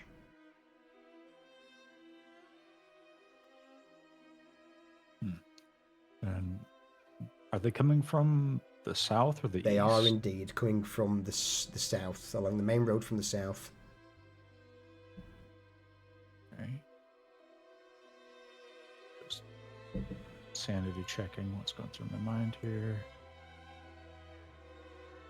So does it seem like they're coming from Svinstead? Or are they coming more from like the forest area? That is a good question. They are heading from that southern road. Okay. They are basically they've hit the. In fact, we'll throw up since everyone's looking at the map at the minute. So from Armstown, they basically enter from this main road from the southwest. So it could be Svinstead or it could be the forest, as there are several large buildings, warehouses and other premises that back onto the fields before Stillborn Forest. Desmond's going to look at Cypher. I think we should follow them a little bit. I do. All right then. So keeping a ways back, we'll just see where they go, which way they head once they've done their procession.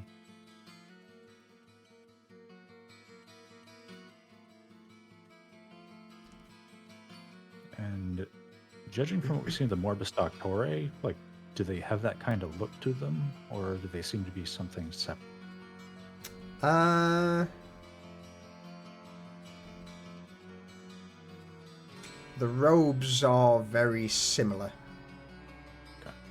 Okay. You throw a beaked mask and perhaps some armor underneath, All right, and got it. perhaps they could well be of the Doctore. But not her. She stands out, does she? She doesn't look like any of the Doctore you've fought, but then again, you've not really fought too many of the Doctore. Can I feel whether, like, how strong she is, like, with magic? Because I'm assuming she's a mage, so I kind of want to gauge how strong they are. Roll me an Arcana check. And an insight check.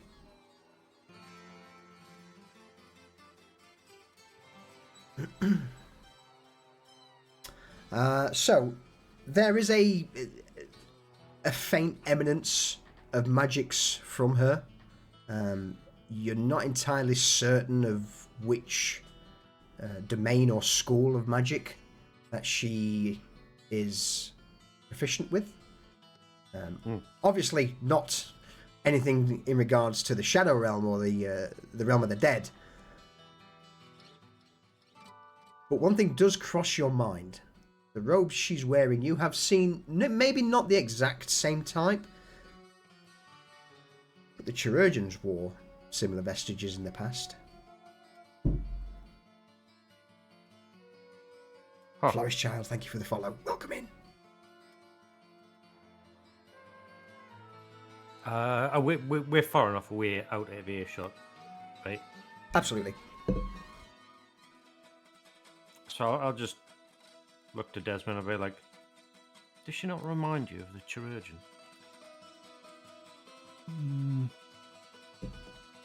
Desmond will take a look. Just like, is that kind of something that he gets from it as well?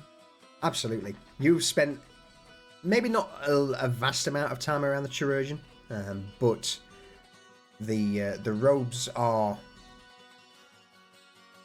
very similar to what she would typically wear when at her day job in the Pious Pauper.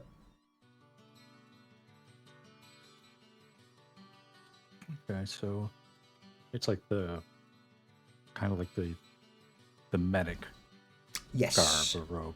Yeah.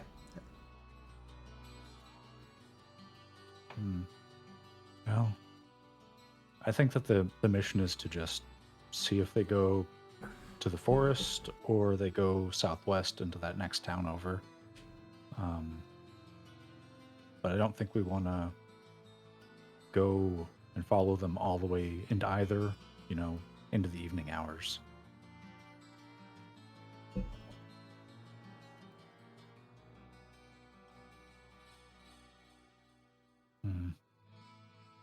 Well,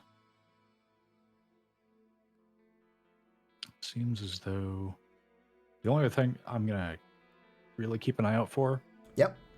besides that, is if anyone who looks to be one of the guard dogs has any words with them. Yeah, no, so there would be several times where, as the procession is making their rounds on the main street, a few of the red-banded guard dogs of Malmstown would approach them.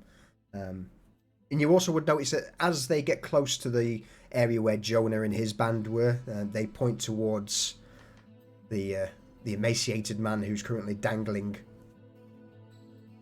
with a thief placard, and with a brief nod, Coin exchanges hands. And this seems to be a familiar and continuous scene across various groups, and they all try and seem to provide some form of evidence that they've been keeping the district calm, clean, quiet, and are rewarded for their efforts.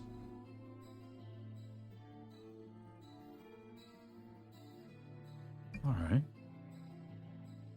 Well, yeah, unless something happens. Yeah. Desmond's only Okay. plans to just kind of shadow them at a distance and try to figure out where they're headed to. Yeah. I'm not going to ask you to roll stealth, purely for the fact that you've been preparing for this for several hours. It's raining. They are unaware that they would be tailed.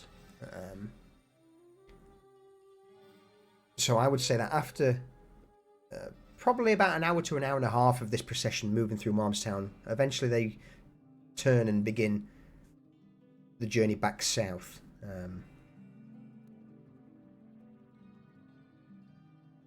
You may overhear... One of you roll me a perception check with advantage, since you're both listening out. I've got really itchy nose at the minute. Well, Go on, Desmond. we're both so good at that. Yes. Yeah. Go on, I feel Desmond. like Perception with advantage. The one with Alright. 2 eyes should probably roll.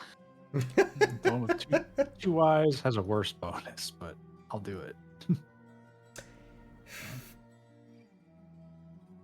Where their skill, it's initiative. Here we go. Perception. Perception with advantage, please. See? Solid 14.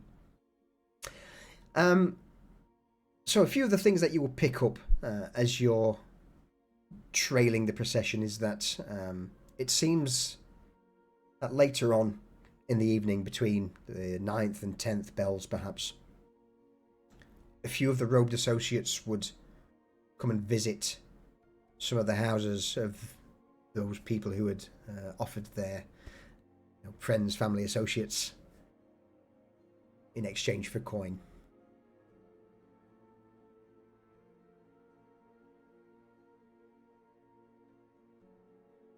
As you continue trailing them down in the direction of Svinstead, in fact, you know what? Let's pop over back to the map. As the road hits the bend before Malmstown and Svinstead. Roughly, I would say, about there. The procession stop in the middle of the street, glance around, and it would be here where you would dart either into an alley off to the side, conceal yourself, before seeing them step into a large white-fronted property, almost like a a a 3-story tavern, that, or perhaps an old tavern that's been converted. But it's here where the outcasts, the robed associates, step into. Oh, that's interesting. Mm. Should we have a once around and then head back? Sounds like a good idea to me. All right, so the idea is to go around, like not up against the building, just get an idea Sure. of like the layout, if there's any adjoining buildings that are like connected. Just basic reconnaissance before we head back. Okay. Spend the next half hour, 45 minutes just scoping the area out, and you come to realize that it seems that 3 properties on the road, or the roadway facing, are joined, along with 2 buildings at the back. All seem to form one large complex. So it's almost like a U shape.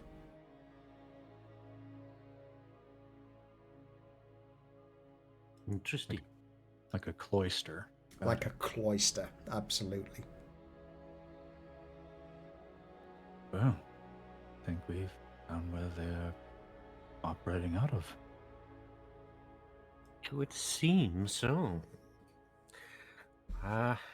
Now to just figure out what to do with the information, eh? Well, yes. Don't really need to go making more enemies, but they might be part of the Morbus Doctor, or they might be a splinter group, or something like that. Possibly.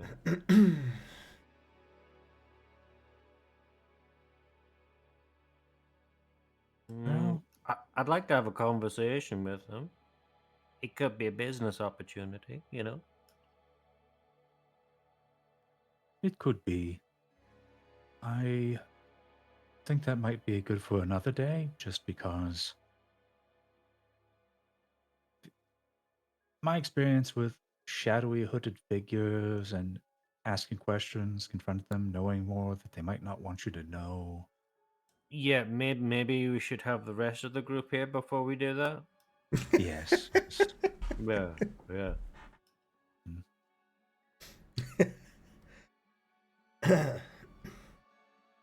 Could have Vanya tell them about how to make their lives more positive, and then they'll just be begging us to leave. All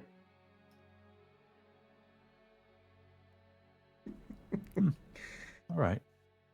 Unless we find that they're all just like Vanya. Oh, God.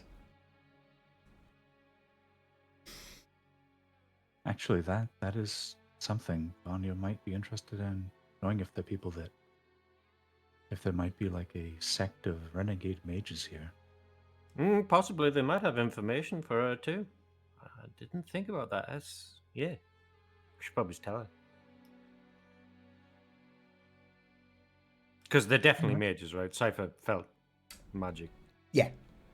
At least from her, anyway. Yes. Nobody cares about the chaff. Well, I guess we should be back then. Job well done. High five. High five. Nice. And I think we should probably not go directly back through that town after this. Maybe go around the outskirts of it. Okay. All right. So with a long-winded way home, you begin on the what would normally be a at this point towards Svin said an hour and a half, turned into a little longer, probably about a 2-hour-ish voyage. They've been the long way around. But for now, I will say that's probably a good point to call it for the day. What I am going to ask though, Vanya, No, no. can you roll me a nature check, please? Oh, that's gonna be disastrous.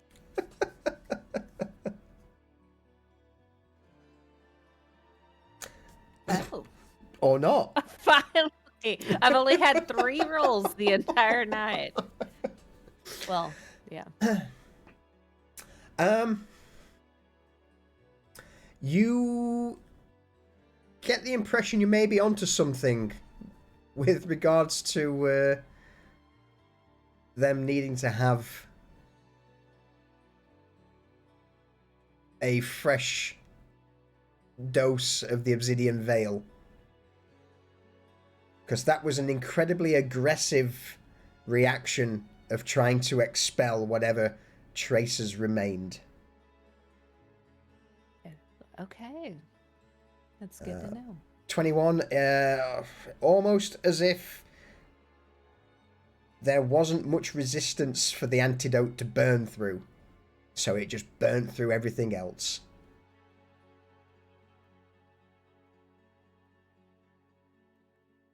These wheels are turning.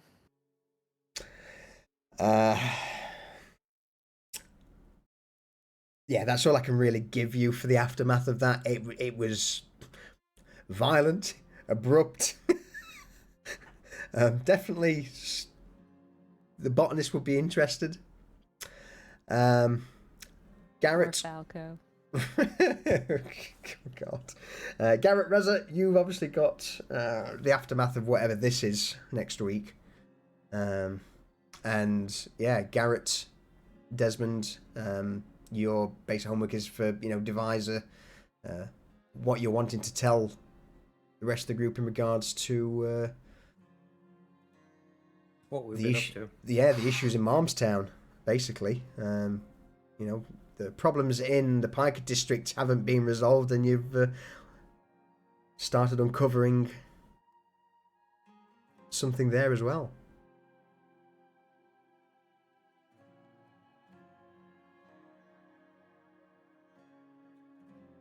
Scythian Pursuit! How to play this game with lots of time and brain power, which I'm running out of at this moment. Because it's been 4 hours. Alright, that's probably then a good point to sort of close the session out. Any comments? Any ideas? God damn, it's got to be back. It is. Yeah. Oh, crazy session. But yeah, it's been a month, so welcome back, everyone. It's been it's good to be back in Pariahs. Internet did not burn down. Internet has been perfectly, beautifully stable. It's been chef's kiss. So yeah, everyone, thank you very much for joining us. Hope you've enjoyed the episode 42 as much as we have. It's been an interesting one. So Remember, chat. Remember the 3 Fs.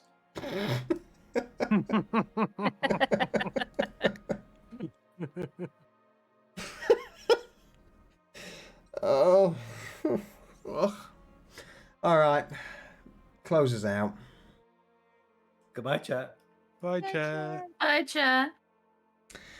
And see you next time on Pariahs.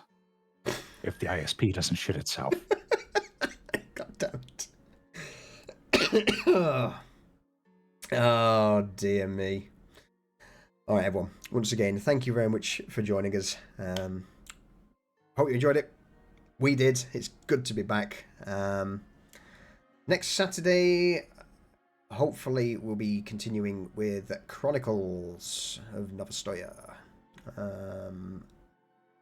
And that's followed by Sunday, which would be Pariahs episode 43.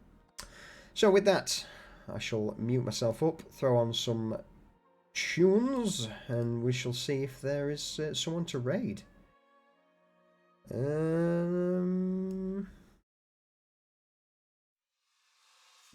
Not that one, because that'll get me DCMA strikes. There we go. That's better. All right.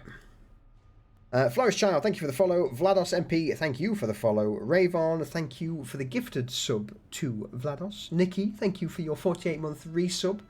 Traditionally, the 4th anniversary gift is linen or silk. It is. It is. And also Jump, thank you for your 5 gifted subs. I appreciate it. It's good. All right.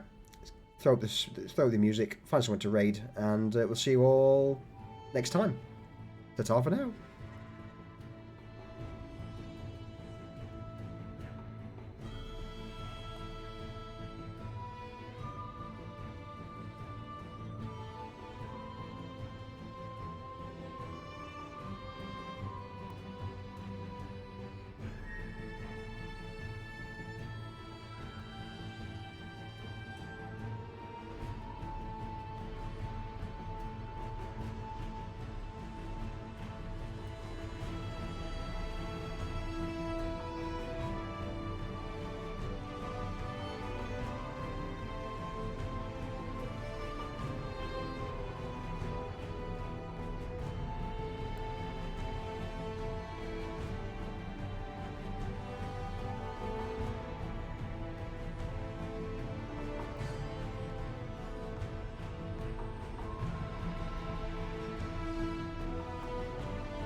None of my people are online.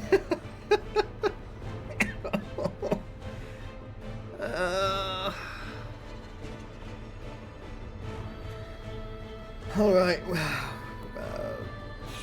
We'll go at random.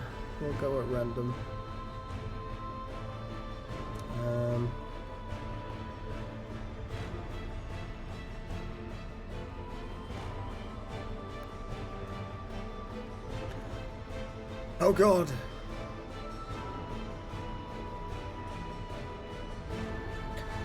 There we go. We'll go to Tales Archived and see what they're up to. Everyone, thank you again. Yeah, let's go see what the Tales Archived folks are up to. But with that, we'll see you all next Sunday, whatever. I'm ill. I'm going to bed. Good night.